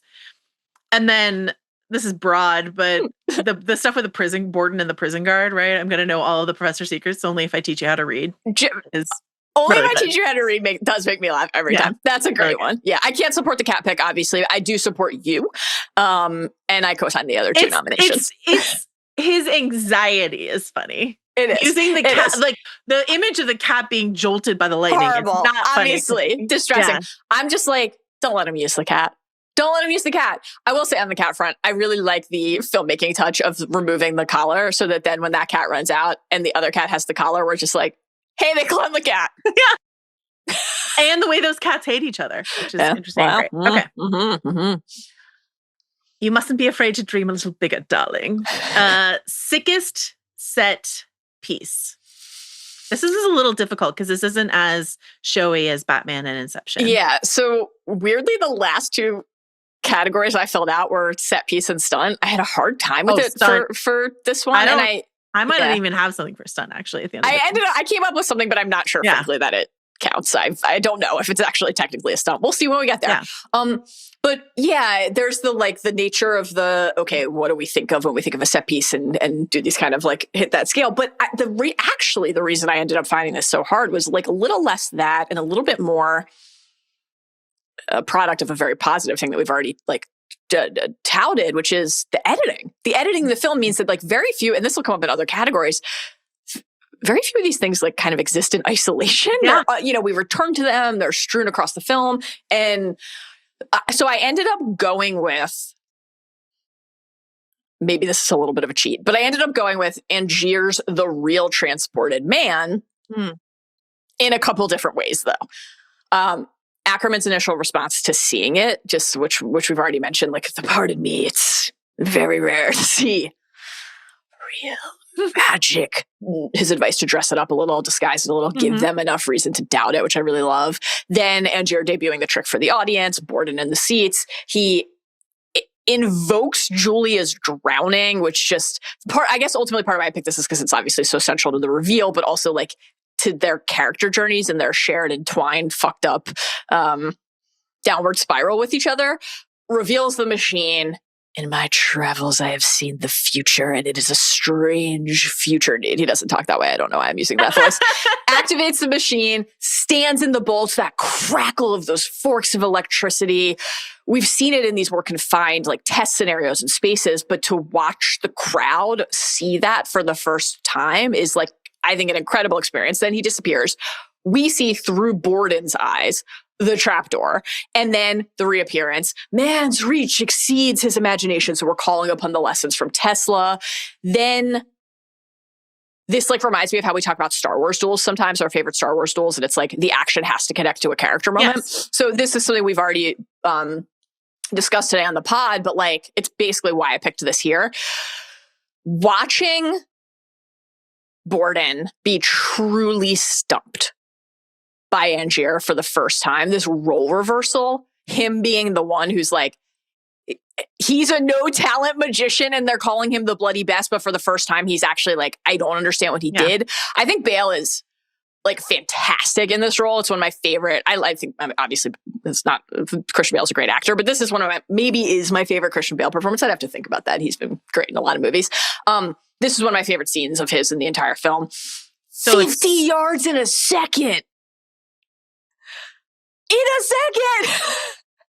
And all that we know is he uses a trap door. What is going on under that stage? This is what you mentioned earlier. Why can't you outthink him? I love that. Why can't you outthink him?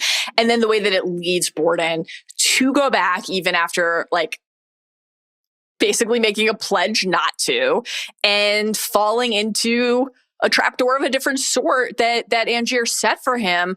We have the initial glimpse of that moment earlier in the film, and then the understanding builds over time, like with this reveal that he didn't actually kill him, that he was a mouse led to the cheese, and that he ultimately was like as driven by his desperation as Angier had been. The entire movie is just fantastic. So it's more than just a set piece ultimately, but that's what I went with. Who has the upper hand in any given moment and how that changes as we rewatch and rewatch and rewatch is so interesting to me. Yeah. But I love that moment of like, we see Borden talking, quote unquote, Borden talking to quote unquote Fallon. Right. And he's like, that's it. We'll leave him alone. We won't go back. It's fine. We'll do, blah. And then we know that he goes back. Right. There's a reading of this where you can be like, well, he said it, but he couldn't help himself. That's just human nature. But actually what's true is that the other twin is the one who couldn't help himself. Right. And so we're just like watching, and later says, you were right. Yes. We should have left him alone. We shouldn't have gone back. I think watching him bluster backstage and say, I'm part of the act, you idiot, like all this other stuff like that. And then to rewatch that scene and watch to see if Angier is like clocking him out of the corner of his eye, do it, is all very interesting, especially given, twice we see them storm each other's stage in disguise, and get the upper hand on each other. So I think that is all. Yeah. 1, 2, 3, incredible. That's great. That was a massive cheat. I will meet it with a massive cheat and Tell say, me. all of the magical electricity stuff with Tesla. So I will say the light bulbs, the current transferring between Tesla to Angier, Tesla walking out like a wizard, right? We hear Cutter say, like, your magician's not wizards, right? But Tesla walks out with this lightning crackling, connecting all across his body. And it's like, that's a wizard. Like that is a wizard right there. Or when we flash back to the expo, and the lightning sort of crackling back and forth. So all of that, which is science. Yep. But is the most magical thing about this movie, until you get to Boxes of Clones, is I think in terms of like visuals, which feels like a cheat because we do have a different visual category coming. So like in theory, I could have saved this for that, but like that's the closest I could come to sort of like set pieces, just like Colorado Springs or the Tesla workshop, sort of all of that. So, our picks are connected. Because that crackles there in the real transported man. And then, I love it. And then the backside of a hill that no one ever noticed that a ton of hats were sitting on. Must be nice. Okay, it's very spacious up on the peak in Colorado Springs. Hard to climb if you've got a bum leg, but we do our best. Okay, you either die a hero or live long enough to see yourself become the villain. Who is the real villain of this movie? I would like to hop on the back of what you were talking about when we were talking about like this person you either dismissed or were frustrated by, it becomes forever linked with you, is the first line in your obituary, all that sort of stuff. I would follow that to its logical conclusion, which is imposter syndrome, which is something that like just on a personal level, I've been really like struggling with recently. I think because like I was out for a little while and coming back, and that's just like a thing that's hard for people when they like leave and come back and they're like, oh, everything was fine without me. What do you mean? And so this is something that like all of us struggle with all the time, and something that like I've definitely struggled with throughout my career. But like watching these two men who are so good at what they do, but the sickness of it's not I need to be best out of arrogance, though it is. It's I need to be best so that no one can tell me I don't belong here. Right? It needs to be unimpeachable that I belong here. And for Borden, part of that comes from class anxiety. And from Angier, it's part of that comes from like, I'm just a guest inside of this world of the theater. And I've just like, the way in which he like sort of is hiding his identity so as not to shame his rich family, has like, found a wife inside of this world. But like, do I belong here? And you've got Cutter, who is responsible for some bad dadding in this film in terms of like the way in which he talks to these men about their work. And so like, to your point of like, can you just leave it? Can you just be happy with how incredibly good you are at this thing? And then there is this sickness inside these men where they're like, no, because I need to be the best at this, because otherwise I'm worried that I'm the worst at this. Otherwise I'm worried that everyone thinks I don't belong here at all.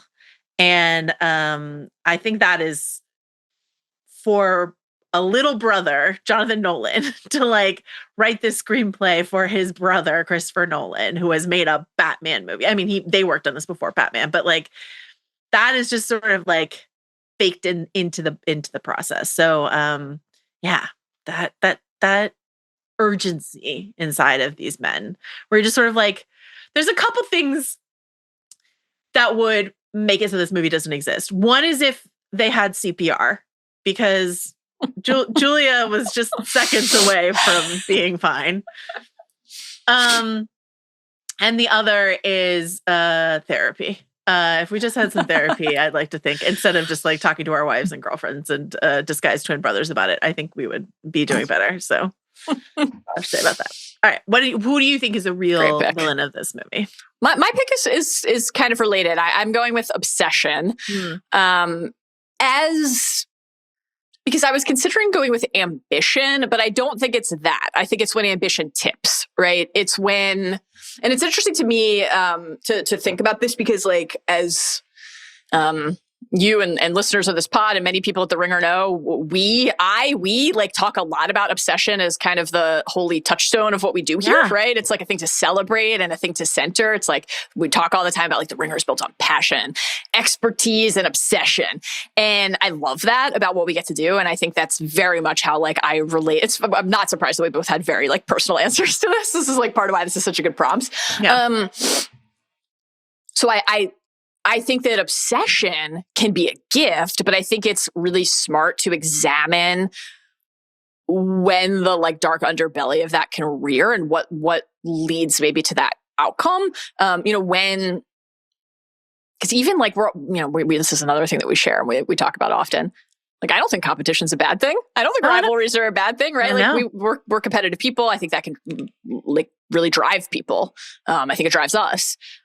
When envy and need turn into that destructive, all-consuming force, when you can't exist or find contentment without thinking you won, that's a bad place to be. And I really, really love, I think it's an important thing to think about. I try to think about it. And like, I love the way that the movie explores that. You know, you have this kind of like, a declaration of intent, right? My passion is equal to the task, which I fucking love. That's what I said to you at the greeting of this podcast.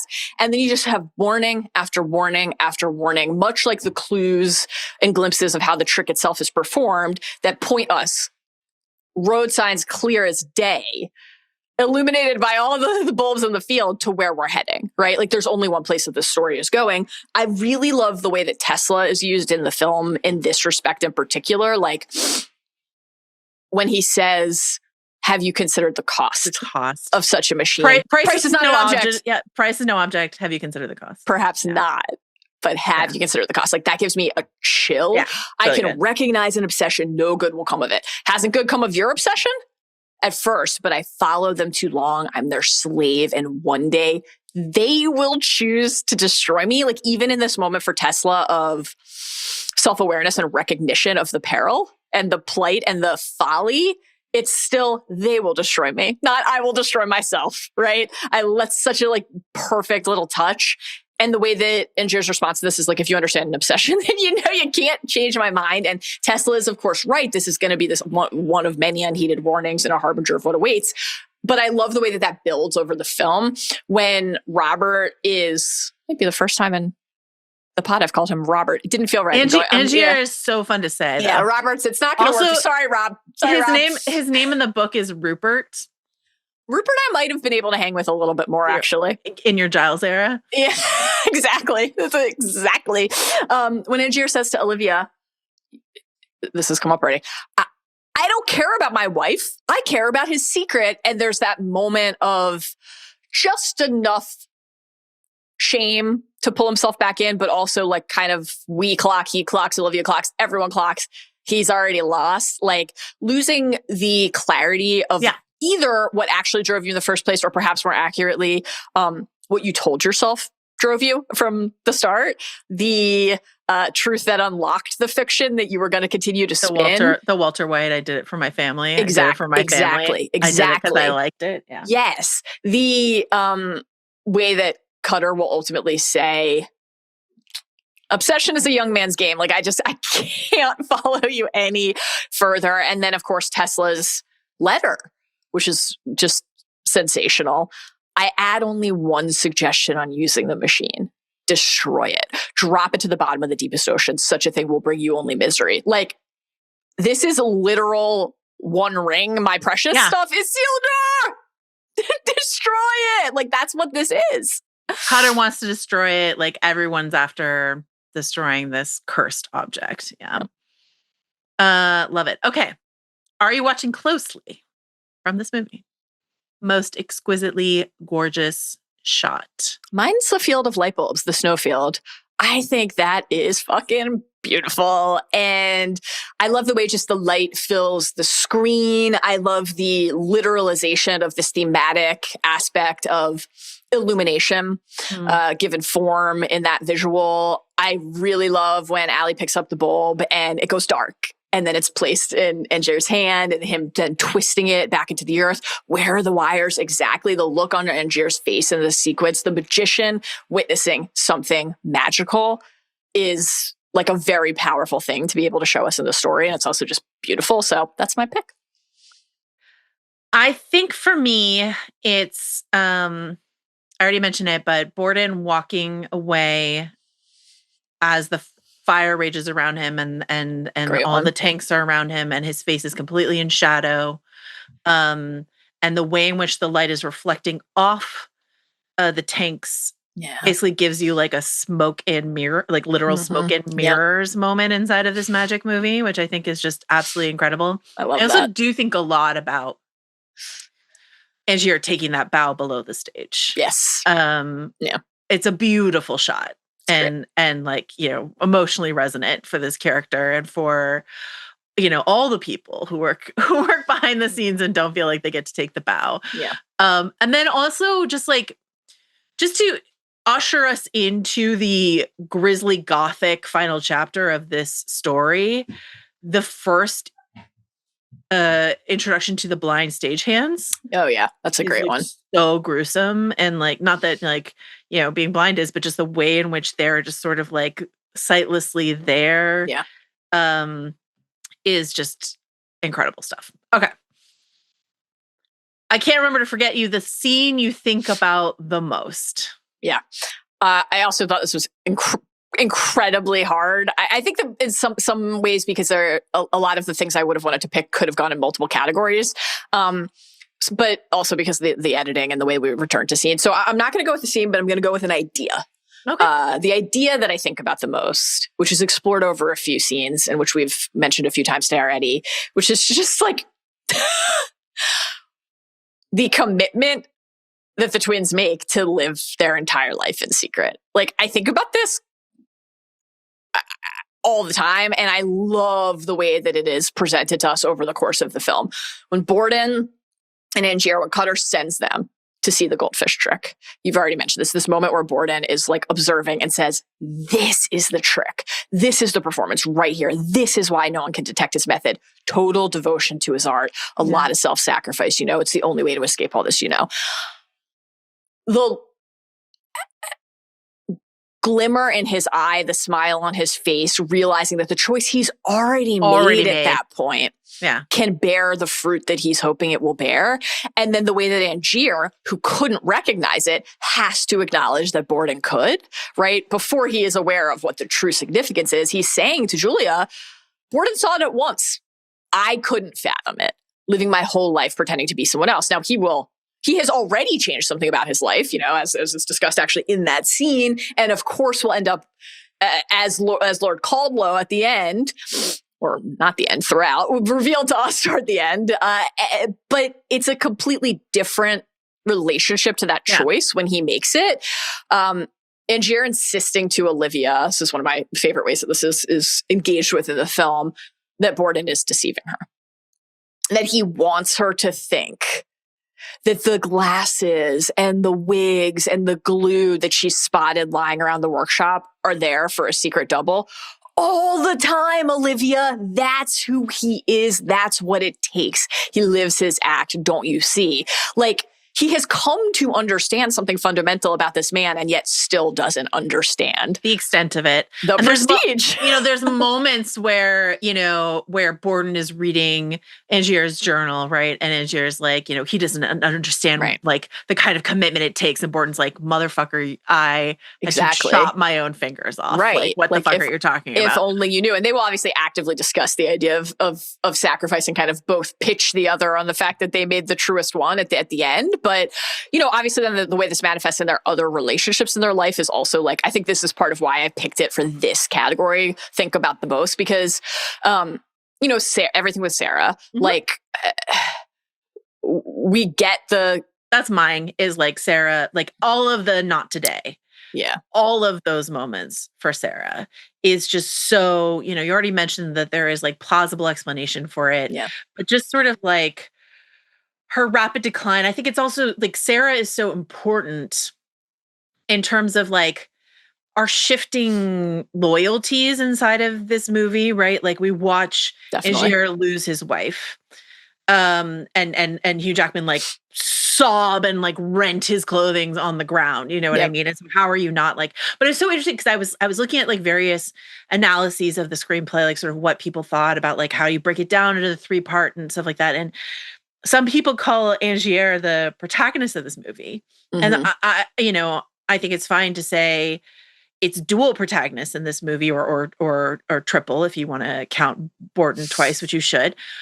But actually, it's like shifting protagonists of this movie. And it shifts where your sympathies are. And it is so important for Borden, someone we watched tie a knot on poor Piper Perabo, which meant, with her consent, which meant that she could not get out of that tank and then show up at the funeral and say, I'm not really sure which one. It is so important that like right thereafter we see him meet Sarah. And it is so important that we then are like, with him inside of that relationship and inside of that warmth and connection. And so his sort of arrogance and standoffishness is quickly thawed. And so then we are sort of like, we're with him through this. Oh, but then like this one maimed this one. Well, then this one maimed this one's back. And who's the bigger villain inside of this? And I think at the end of the day, it's Angier. Like at the end of the day, the person who goes the furthest is obviously Angier. And so then when you rewatch, you kind of rewatch with that in mind. But like, it's just a careful magic trick, the way in which they use, again, they're Nolan, so they use them, both Julia and Sarah, you know, in these intimate moments and Olivia to like a less successful degree, I would say, to give us the interior lives of these people. I think it is so interesting to your pick about the dedication to living a half life to The Secret. It's a real like, Ned, you could tell Kat about Jon Snow moment for me, where I'm like, you could tell Sarah it bought her a really nice house. You can tell Sarah and she won't tell anyone. But they're so committed to this that they won't. Whereas Julia knows who Angier is really. Like he's told Julia, right? But like Borden won't let himself tell Sarah. And then the one more layer deep on that though is that Borden and Julia have this secret, right? They have this moment over the knot that like the luck, that Angier is not involved in, which I think is so interesting inside of all of that. The fact that Angier is willing to reveal this and Borden is not tracks completely to me, because he is revealing something about the nature of theatricality and presentation. And Borden is like, this is a fundamental aspect of creation. Right. I can't share it. And so I really love that when in the first meeting with Sarah, which like this is shared ultimately because of the sad, scared little boy, but still it's like the opening note for their union. Never show anyone. This is what he says.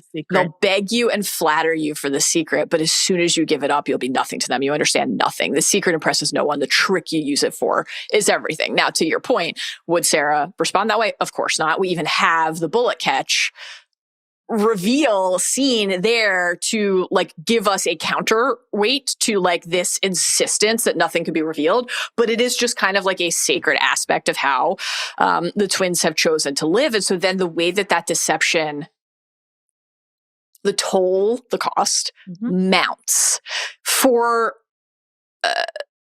two people and four people who these characters, the twins, do love.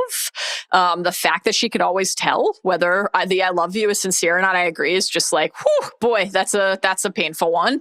And the way that it eventually does shatter, that is an illusion that doesn't hold, right? Is like the idea that the relationship can withstand that level of withholding. So when Sarah's like, I can't live like this, his response is, oh, you think I can?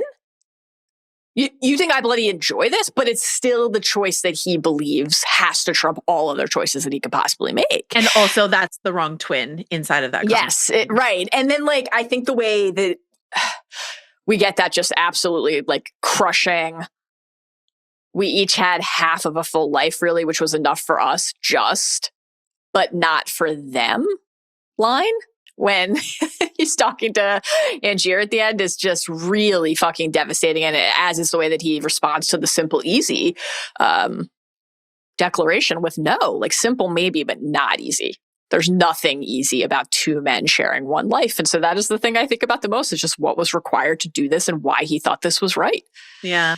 And if I will say the benefit of reading the book is the benefit of understanding how these two men came up, like how their background, how they started, how this decision was made in the first place, like all of that sort of stuff, which is not something we are privy to because it's part of this, like, you can't, like, he cannot press pause and monologue about the moment in their life when they made the decision to do this and what their life was like and all that sort of stuff. But you can do it inside of a book.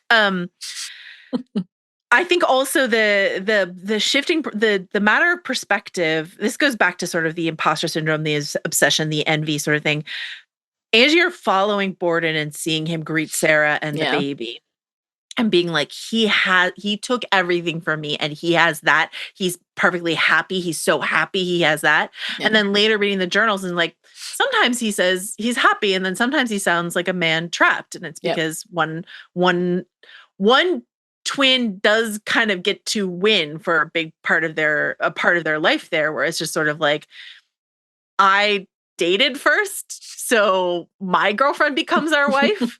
So, my kid becomes our kid, like all this, in theory, who's to say? I don't know how often the other twin was also having sex with Sarah, or was every night a headache night when it was the other twin's turn. I don't know. But like, I think that like, and then to hear then the other twin talking to Olivia and while he sort of magician like sort of twirls his wedding ring along his fingers, right? Because he's just sort of like stuck inside of this reality. But like, and then when he says to her later, like, the one who does love Olivia, like, I don't want to talk about it. I don't need to talk about that because to him, she is the one. And her response is, it's inhuman.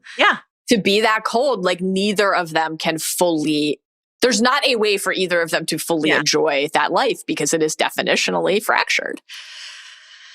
Woo. Okay. Swear to me. This movie is rated PG-13, which means it could have exactly one F-bomb. Where would you put it? For me, there are so many places I could put, I don't care about my wife, I care about his secret. When that happened in the movie theater that I was watching the movie in, I and many other people gasped. I don't care about my wife. Would it have been stronger with I don't care about my wife, I care about his fucking secret? Maybe. I don't know. I think about fucking Paradox bitch all the time. But like that's a place that I would consider. It's such a like slice through you moment. And to maybe watch this character who does not swear elsewhere to swear to me, swear here would maybe even drive that further home. But the crumbling of the sophisticated facade even further. That's the debonair sort of. I like that. That's a great one. This was not nearly as clear to me as the fucking Paradox bitch because, frankly, I just think there's a version of this movie where these characters are cursing all the time that like feels truer to how they would speak. I think particularly Borden. So I had 3 nominations, all of which we've quoted elsewhere today already. I think all the fucking time, Olivia. For the same reason you said, just the slipping in that moment into like a completely unvarnished, real version. Exactly. I think the Borden with the like the abusive prison guard moment. Only if I teach you how to fucking read would have been great. And the alley cat moment. You're fucking responsible for whatever happens to this animal doctor. You're fucking responsible. He doesn't speak English. If he does, it's with an accent thicker than sauerkraut sauce. Most baffling accent. I've been waiting 3 months for your pick here. I can't wait because there are some choices. I can't wait to see what you go with here. I think it's ScarJo o'clock. Honestly, I think it's time to talk about ScarJo. You can make the case, I think, for Andy Serkis. Master of blending in. I buy him as King Kong. I buy him as Gollum. I'm not sure I buy him as someone from the Bronx. I'm not quite sure that fully works for me. And then, Bowie's really doing something inside of this movie too. I love it. I love it. Yeah. But let's go back to ScarJo. When you're with me, You're with me. That's my pick. How can it not be? It's like, what? What is that? Okay. It's stunning. It's genuinely stunning. I didn't see much about her casting. It's interesting. She's like so dead center on the poster. I don't know. If you're gonna watch a Hugh Jackman ScarJo joint, I would recommend Scoop over this. Okay, so no one cared who I was until I put on the mask. Best use of a Nolan-verse regular. I'm sorry, it's just Michael Caine again. I think it's Christian Bale. Okay. Yeah. I mean, they're both incredible. They're both great.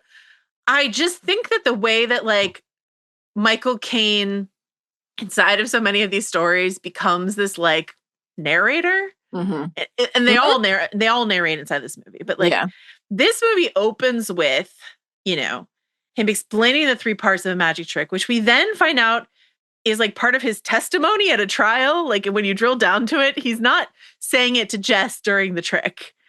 He's just doing the trick for her. He's saying it as part of his testimony. And then he's like, and then there's the prestige. And then the lawyer's like, so would you say? And you're like, wow, what a testimony to give. But you buy it because it's Michael Caine. And you're just swept up in the romanticism of it. You put it in all the trailers. You're just sort of like, there's so much juice to just putting Michael Caine in that role. In a role that like, is a little tough because of the way that Cutter's loyalties go around, because of the way that Cutter is like really hard on Borden, like weirdly at the beginning. Like all of this sort of stuff is just works so much better because it is avuncular. Yeah. Thinking about Alfred, Michael Caine in the role, you know. We're also just treated to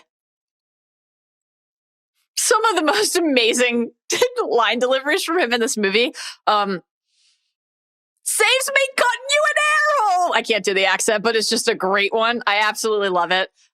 You know, I've picked Michael Caine for this category before. I think it's an appropriate pick basically every pod. I can't challenge the pick, certainly. Wouldn't dream of it. No.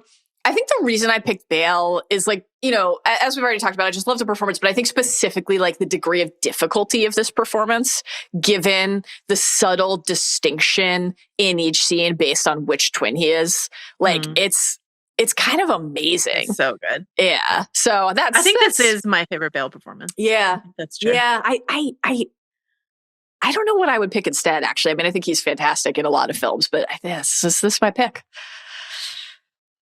Here's one I just completely failed to deliver on, which is the stunt category. Why do we fall there so that we can learn to pick ourselves up? I got one for you. Tell me. Here's what I'm going with. The leg crush. Yeah, I was going to say that was my only option is like falling through the stage into the leg crush. The two I was also considering the bullet catch because that is like an interestingly choreographed scene. Though frankly, it is one of the few true like notes I have on the movie where I'm just like, how do you get picked? Yeah.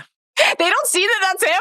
Like, as you noted, we have time infiltration after infiltration, and they will both get away with this. But when it's like a huge crowd and they're further in the audience, like then I can kind of accept it more. And then there's also like more of a we should have clocked him aspect to it later. But here I'm just like, I don't know that he should have been able to put a bullet in that gun. Anyway, the leg crush. You've got a lot of stuff that helps heighten the impact of the actual stunt that's involved. So like Olivia has betrayed Angier, has led Borden to Root. Borden has incepted Root, right? Telling him this like, it went bad. He had complete power over me. Be careful giving someone that much power over you. Cut to Cutter saying to Angier, don't do the trick tonight. Yeah. Don't do the trick. We don't do any tricks we can't control. And then Angier does it anyway. Borden has infiltrated. The mat is removed. So we've had these like charming light moments elsewhere in the film where he drops the trap door. Yeah. Olivia falls. She's like, oh, we could have gotten something softer. They like entangle. Very romantic, very sweet. Great. Everyone's happy. Life is going great. Not so fast. Falls down, crushes his leg, which then is like this ultimately like really crucial, not only moment for further resentment, but kind of becomes one of the key, like, we can track where we are in time aspects of the film. When does he have the limp? When does he have the brace? When does he have the cane, etc.? looks over after sustaining this injury and sees Borden where Root should be. Borden going up, stealing the stage. Professor guys. Professor guys, because Olivia has said, you know what? You actually could learn something from him. A little razzle dazzle. Razzle dazzle. Let's get some jazz hands going. Yeah. And makes a complete mockery of Angier's act, lowers Root from the rafters to dangle him. And so this moment before of like, I'm caught beneath the stage, I'm bowing when no one's there to see me because I don't get to be up there soaking it in. Yeah. The other side of that also hobbled and trapped beneath completely the incapacitated stage. While my reputation just goes through the paper shredder. Woo! Really good. Man. Okay. It's a great excuse to talk about a great moment, but I don't think there's actually really any good like stunts in this movie. But he falls. We do our best. Okay. Stealth MVP of this movie that not enough people talk about. Amateurs seek the sun, get eaten, power stays in the shadow. I'm going to say it's Rebecca Hall as Sarah, which we already talked about how crucial Sarah is to this movie. Yeah. And I would add that I already mentioned this, but the way in which Christian Bale calibrates how he looks at her scene to scene, depending on which twin he's playing, is really incredible. Yeah. There are some shortcuts that have, I would say all three of these women are fairly thinly drawn. Piper Perabo actually perhaps has the most dimensionality because she is like a thing that she wants to do, but like, but like, the way in which Sarah falls apart is like right off a cliff, right? I think I could have seen like a few little nips of Sherry before, but we got like full blown what happens. But I just think that like Rebecca Hall this is an incredible year for Rebecca Hall. She just started for 10, a movie that I love, and then she does Vicky Cristina Barcelona. I actually thought Rebecca Hall was going to be like one of the biggest actresses in the world. Yeah. And then she's directing, like she's doing interesting things, but like she did not become the thing that I thought she was going to become. And like I find her really arresting in this movie. And I think, people talk about Jackman and Kane and Bale, but I think and they gracefully don't talk about ScarJo that much, but I think we should be talking about Rebecca Hall a bit more. So co-sign completely. I'll just say now that she's my pick for a later category, which is like, why didn't this person work with Christopher Nolan again? Christopher Nolan again? Yeah, because she's so sensational. Yeah. I mean, always, but she is so sensational working with his material. Yeah. So I agree. I really would like to see them work together again. Like, I think she's just dynamite in this movie. I agree. Not relevant to the current discussion, but she is married to Morgan Spector, who plays George Russell in The Gilded Age, and they are that is a 10 out of 10 couple right there. What is Rebecca Hall doing? Morgan Spector. Right. That is a 10 out of 10 couple right there. My pick here, that's a great one. My pick is what I already mentioned earlier, which is just like the movies ingénieurs. I'm trying to adopt a Michael Caine cutter accent. I just simply am not capable of it. I love the way he says that. The trick designs actually like not only not fucking this up so that we're like, wait, can this person sing or is that joke funny? But nailing it to wow the audience the way that we would feel wowed if we were just in the seat at the theater, but also then allow us to better understand it, to take us deeper inside of the space of the people who are like inhabiting this world and crafting these illusions. I don't know if you're having this experience. I'm like every third line about to quote Arrested Development, like, you don't have time for my illusions. Illusions, Michael. Have time for my illusions. Every time I say tricks, I want to quote that. But like, whether it's the Transported Man or the new Transported Man or the original Transported Man or the real Transported Man, whether it's the Bullet Catcher, the original Bird Trick, or the updated Dove Trick, or the Tank Knot Escape, or anything like the Goldfish Bowl, the fact that we are seeing it through the audience's eyes, then seeing it through the eyes of the scholar, the eyes of the engineer, the intention, the care, the study, like, and then that is given meta form in the film itself. I just really love. And I guess my runner up is like though I'm on the fence about whether this is like a one to award or one to note, actually. But I think I land ultimately on one to award is like the makeup, the prosthetics, the costume design, because again, the fact that on rewatch, you're like, if you see just an inch of Fallon's face, you're like, that's Christian Bale. It doesn't change the fact that the first time you watch it, that's not necessarily the experience. It's really good. It's really good. And it's like also in addition to the Fallon and the Root, like the kind of core areas where that needs to work and convince us, there's the just all of the other disguises that they use to kind of go about their day where you have to accept that that would work, you know, that they could maybe infiltrate that room or get on that stage, even for a second. So, yeah. So many fake beers in this movie. Okay. Quite a few. You're waiting on a train that will take you far away. Best dead wife moment. A lot of picks. Is it Piper Parabo's dead body flopping onto the stage? It is. Or is it? It is. I regret to tell you it is. Or is it Sarah's hands twitching and then stilling in front of the in the bird cages? It is Julia. It is Julia drowning. It is the. It reminds me a little bit of what they do with Kerry Russell's eyes in the third Mission Impossible film. It's like the moment when the eyes just like shift. Horrifying always. Right? Drowning work from Piper Parabo. Better than Jackman's good. She's better. Like it's really good in terms of that moment. Yeah, the when like Julia's just gone. Yeah, exactly. It's unmistakable. Yeah. And then I think the reason that this is the pick, even though I think I, like you, am more kind of emotionally connected to everything happening with Sarah, is just like, this is like the inciting incident for everything. The not as that great early twin clue, the how could we not know of it, the cycle of vengeance and violence that this sparks, the need to, you know, constantly try to one-up each other, the bullet catch, the crunching of the bird cage, on and on and on it goes, all the stuff we've already talked about. The way that Angier then uses the tank, like both to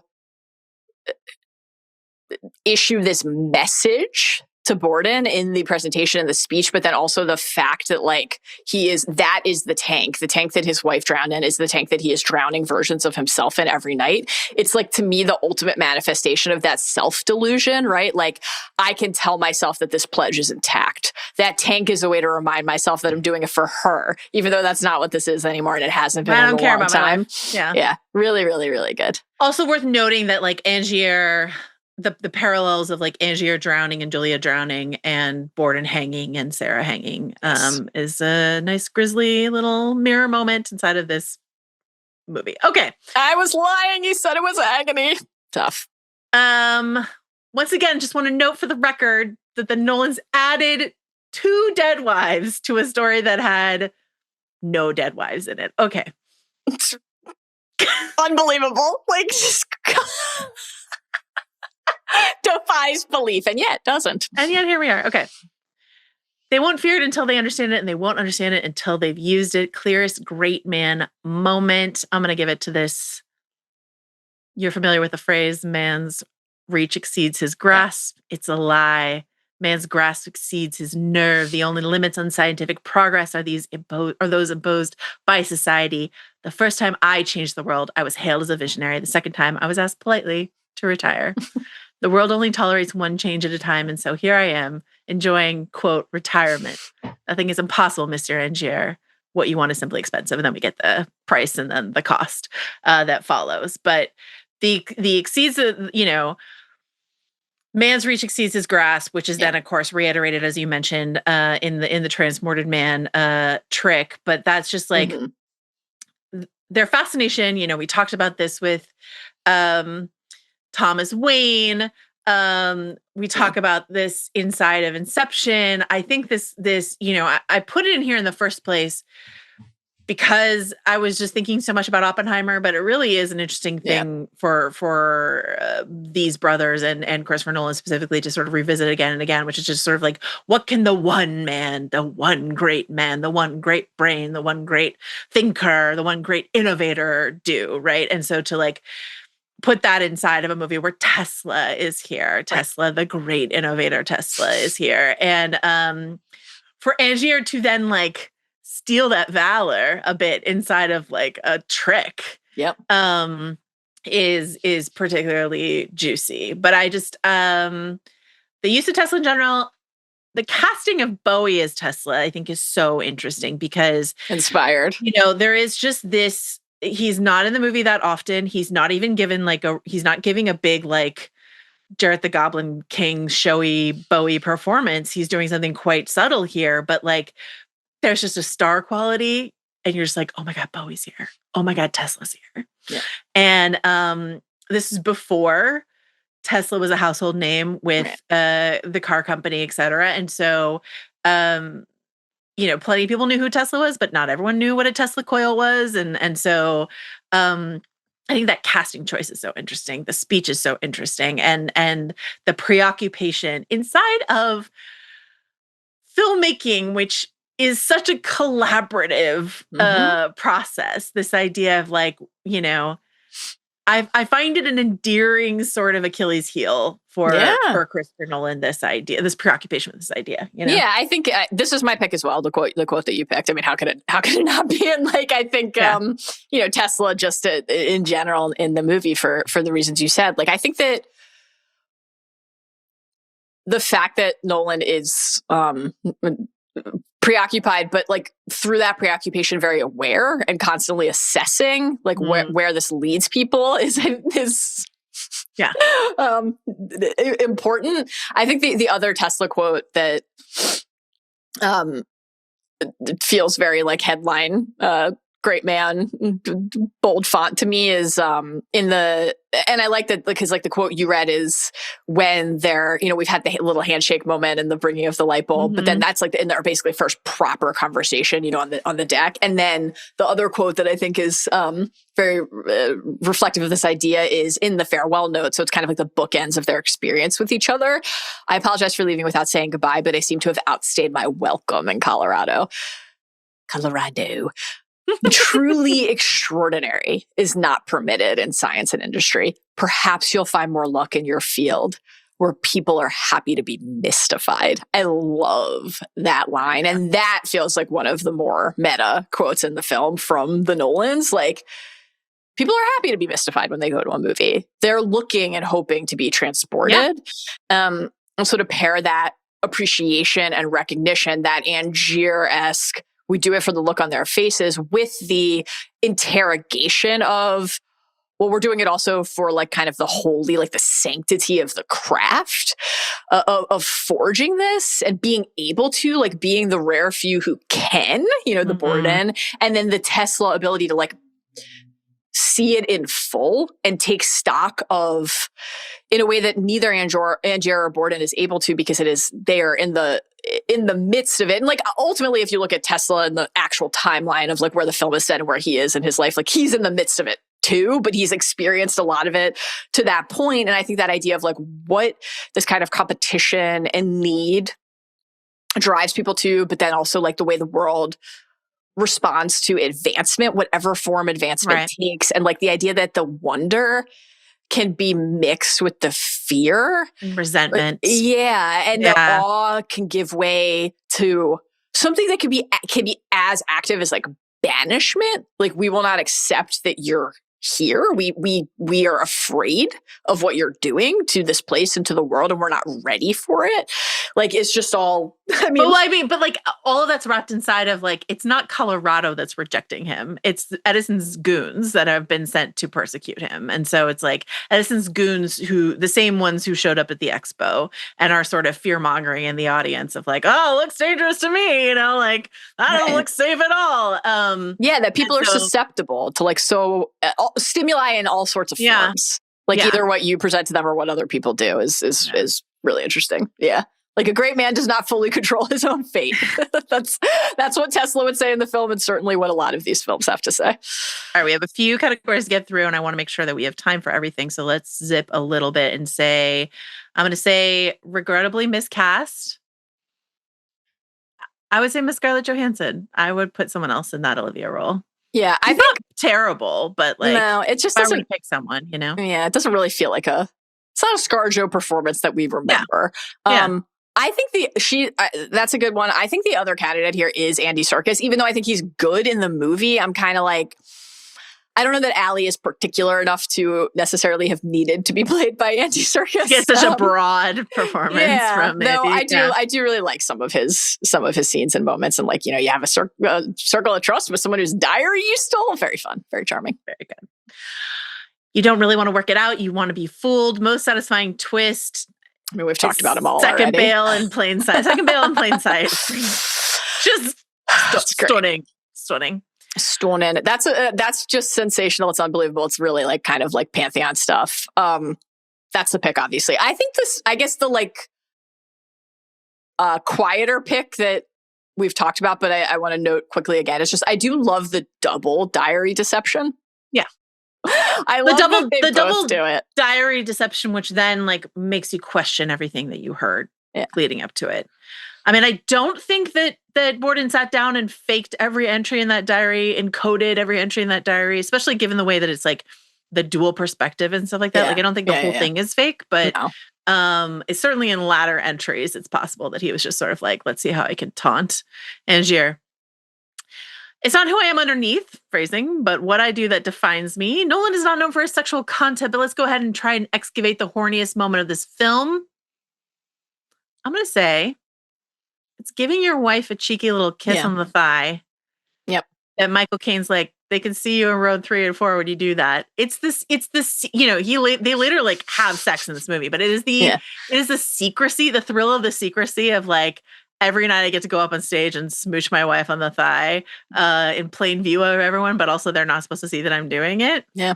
That's blokes at the ends of rows 3 and 4.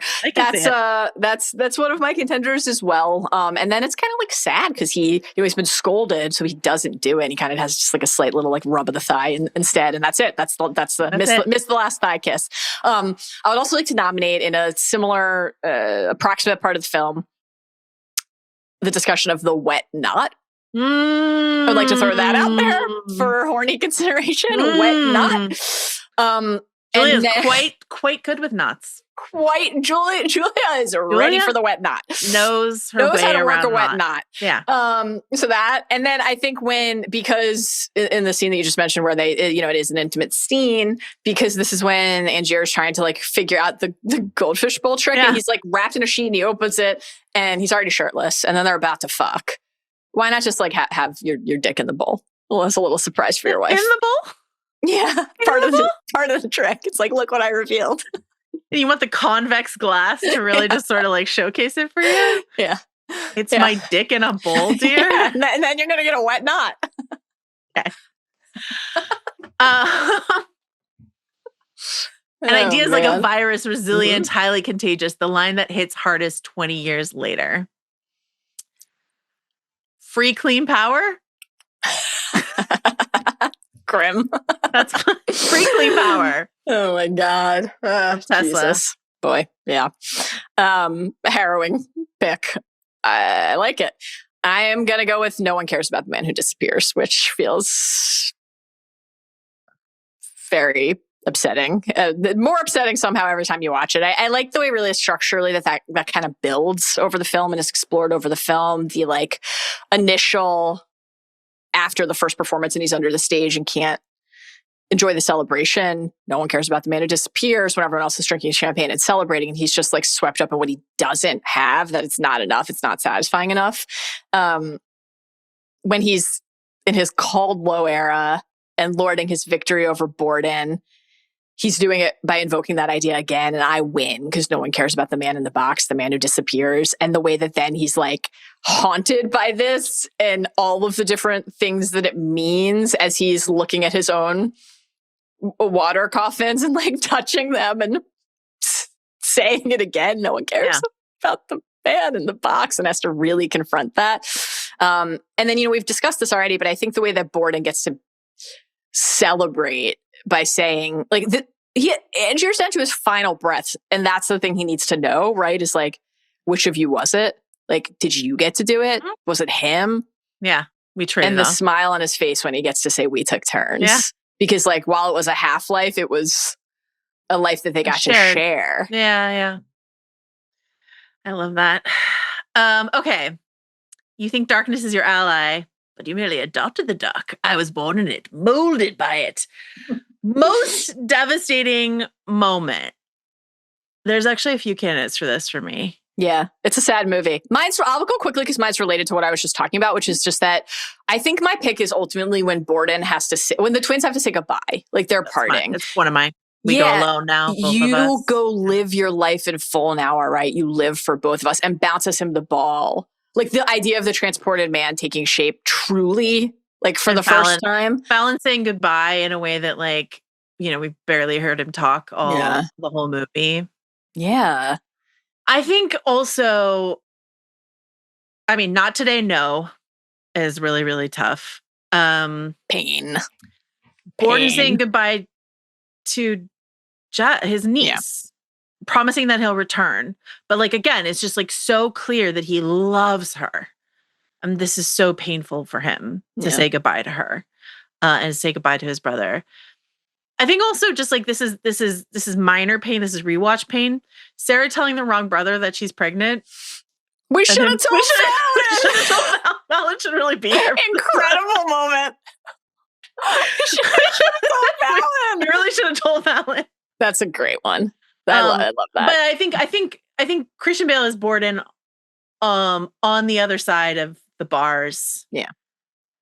To his brother and to his niece, who is also his daughter, Yeah, because I think like so much of the film is about the sacrifice and like what is required to devote your life to something in full, which we've obviously, discussed a lot today.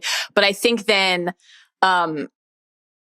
really seeing the like tenderness and celebration and joy of the other side of it, right? Like they did get to share life and they always had each other no matter what. Like no one else could know, and that secret was harmful, but it was a secret that they shared. They shared everything, too much, more than two people should share, some might say, but they did ultimately get to share it all. And then like that's over. So you're not just losing your brother, which would be horrible enough. You're not just losing your twin, which would be horrible enough. You're not just losing your creative partner, which would be horrible enough. You were losing actually a part of you, a half of your entire existence to that point.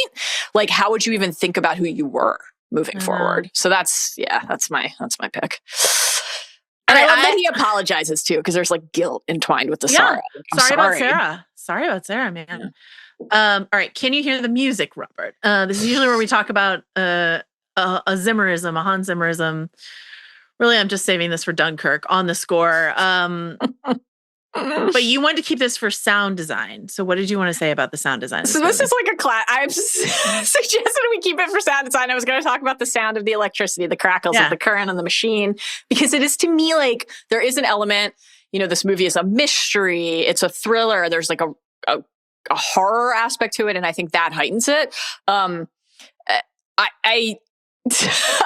going with something else though. I ended up actually going with the score moment after all, because this is a scene that you've discussed a couple times. It was the greatest magic trick I've ever seen. The way that the score is used in that scene is, I think, like breathtaking, because we are watching. So we are watching, Angier is watching Borden perform the transported man for the first time. And he's gone once again in full disguise to seek out the revenge. Olivia has kind of said like, let me help. Actually, I'm not going to stop you. I'm going to help you. Right.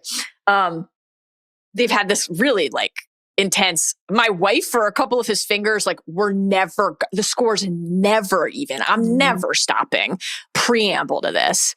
And then the professor's performing in the crowd is basically like unmoved, nearly silent. There's no theatricality, right? And then the way that this scene is edited, where we cut between the transported man being revealed to the crowd and Angier peeling off the disguise as he's recounting to Olivia what he witnessed, the bouncing of the red ball, he had a new trick. And the score activates and it surges, and then it just remains at this consistent like hum. I don't know how to talk about music, but like a sustained pitch, like a resonation.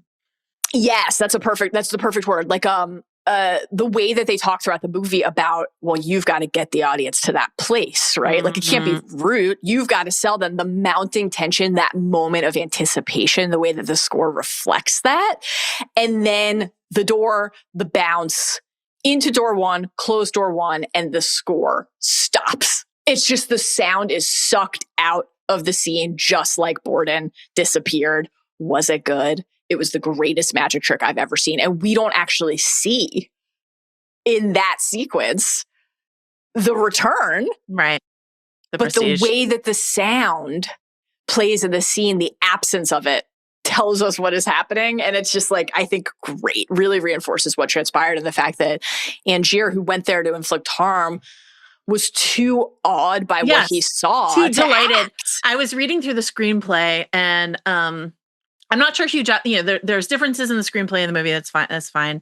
Stage directions that, the actors decide to follow or not in a discussion they have with the director. Jackman doesn't quite play it this way, but the way that it's written in the screenplay is like still with a smile on his face, sort of basking in the joy of that moment of getting to witness that. Jackman's playing it with more like frustration and resentment inside of it. Awe for sure. But not like delight the way that like it was originally conceived. But that idea that like, you're just so transported. Yeah, there's like a begrudging appreciation before you shift back into like Terminator mode. It's just, so the music really enhances that there. I love it. What about you? I didn't do this one. Okay. For me, I think this is, you want to keep it. I thought we'd just give it. Okay. For me, I think this is the end of a beautiful friendship. Actor who never returned to the Nolan-verse, but should have. You mentioned Rebecca Hall. Yes. I'm going to give it to Roger Rees, who is one of my favorite. I first saw him in Cheers. He showed up in like later seasons of Cheers. West Wing fans obviously know him from West Wing, but like I know him from a lot of stage stuff that he did in the Shakespeare realm. And he's just, he passed away, so this will not come to be, but like he's got one of the most delicious voices that has ever existed. And if you want like a straight shot to upper crust, you can hire Roger Rees to do that. But there's just like this wry quality to him that always delights and draws you in. And I think he could have been a really fun, like sort of fringy player inside of the Nolan-verse. So yeah. That's a great one. Yeah, Owens is really good in the movie. I love that. Great pick. Some men just want to watch the world burn. The most Nolan thing about this movie. This is a coin flip to me between the nonlinear plotting and the sheer tonnage of dead wives. I don't know how you pick between them, honestly. Co-champions? I think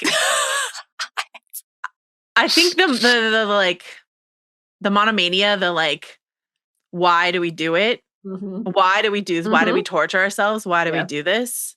Yeah. Especially making this coming off of Batman. I think this is summed up in this line. I don't want to kill doves, then stay off the stage. Right? This is just sort of like, this is what we do. Yeah. Gotta get your hands dirty. Doves, we sacrifice all, for the art. Do we do it for the look on their faces in the crowd? Do we do it to transport ourselves away from a world that we don't want to be in? Like, I don't know. It's all very interesting. Oh. You know what I think about a lot? What? I forgot to mention earlier. Tell me. That Jonathan Nolan and Chris Nolan were raised together. And Jonathan Nolan decided to have an American accent, and Chris Nolan has a British accent. They spent summers in Chicago. Their mom's American, so like, it could have gone either way. But Chris Nolan, who went to college in London, and Jonathan Nolan, who went to school at Georgetown, like he just decided, I'm going to be an American. Like, maybe to differentiate from his brother, or I don't know what it was, but it's interesting to me. Could be the deepest insight into that partnership yet. Could just be that when you spend a few years in the Mid-Atlantic, it leaves a mark. Love that for you. Okay. Our greatest accomplishments cannot be behind us. What aspect of Nolan's upcoming The Odyssey are you thinking about / most hyped for this month? A lot. After rewatching this movie, I mean, there's a lot, like a rivalry born out in war. What happens in the moments when a man is presumed dead? That's an interesting one. Just the idea of like the journey that you must go on and the tests and trials that you face, the omens that are dispensed.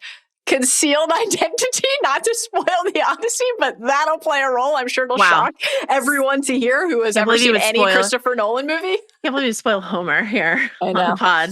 But yeah, there's a lot. Christopher Nolan has his areas of interest. That's just true.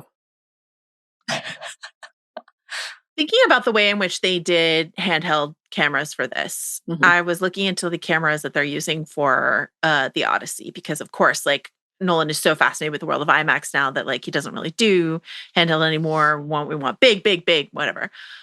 Good news though.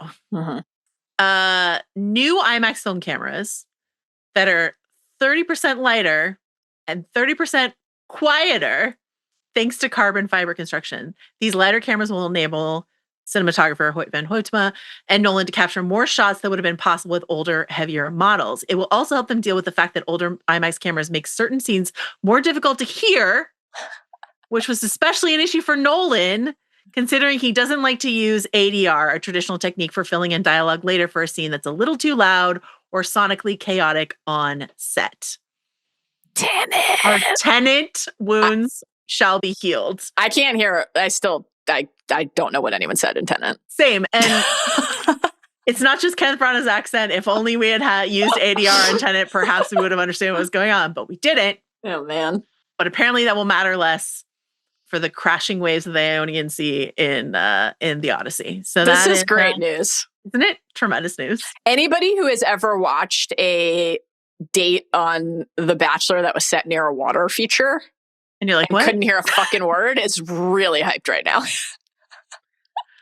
That is the Prestige. The end of Hot Nolan Summer, the bridge to crisp Nolan Fall. Do we have a working title yet for whatever spring will be?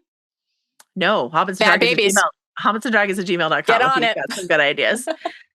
Thank you so much to the number one Prestige fan, Arjuna Rankapowell, for his work on this episode. Thank you to John Richter. Thank you to Carlos Chiraboga. Thank you to Jomi at Dinner on Social. If you want to clip that wet knot sequence from Mallory Rubin, everyone loves a little horny Mal on the Instagram. And we will see you soon for more Alien Earth. Bye.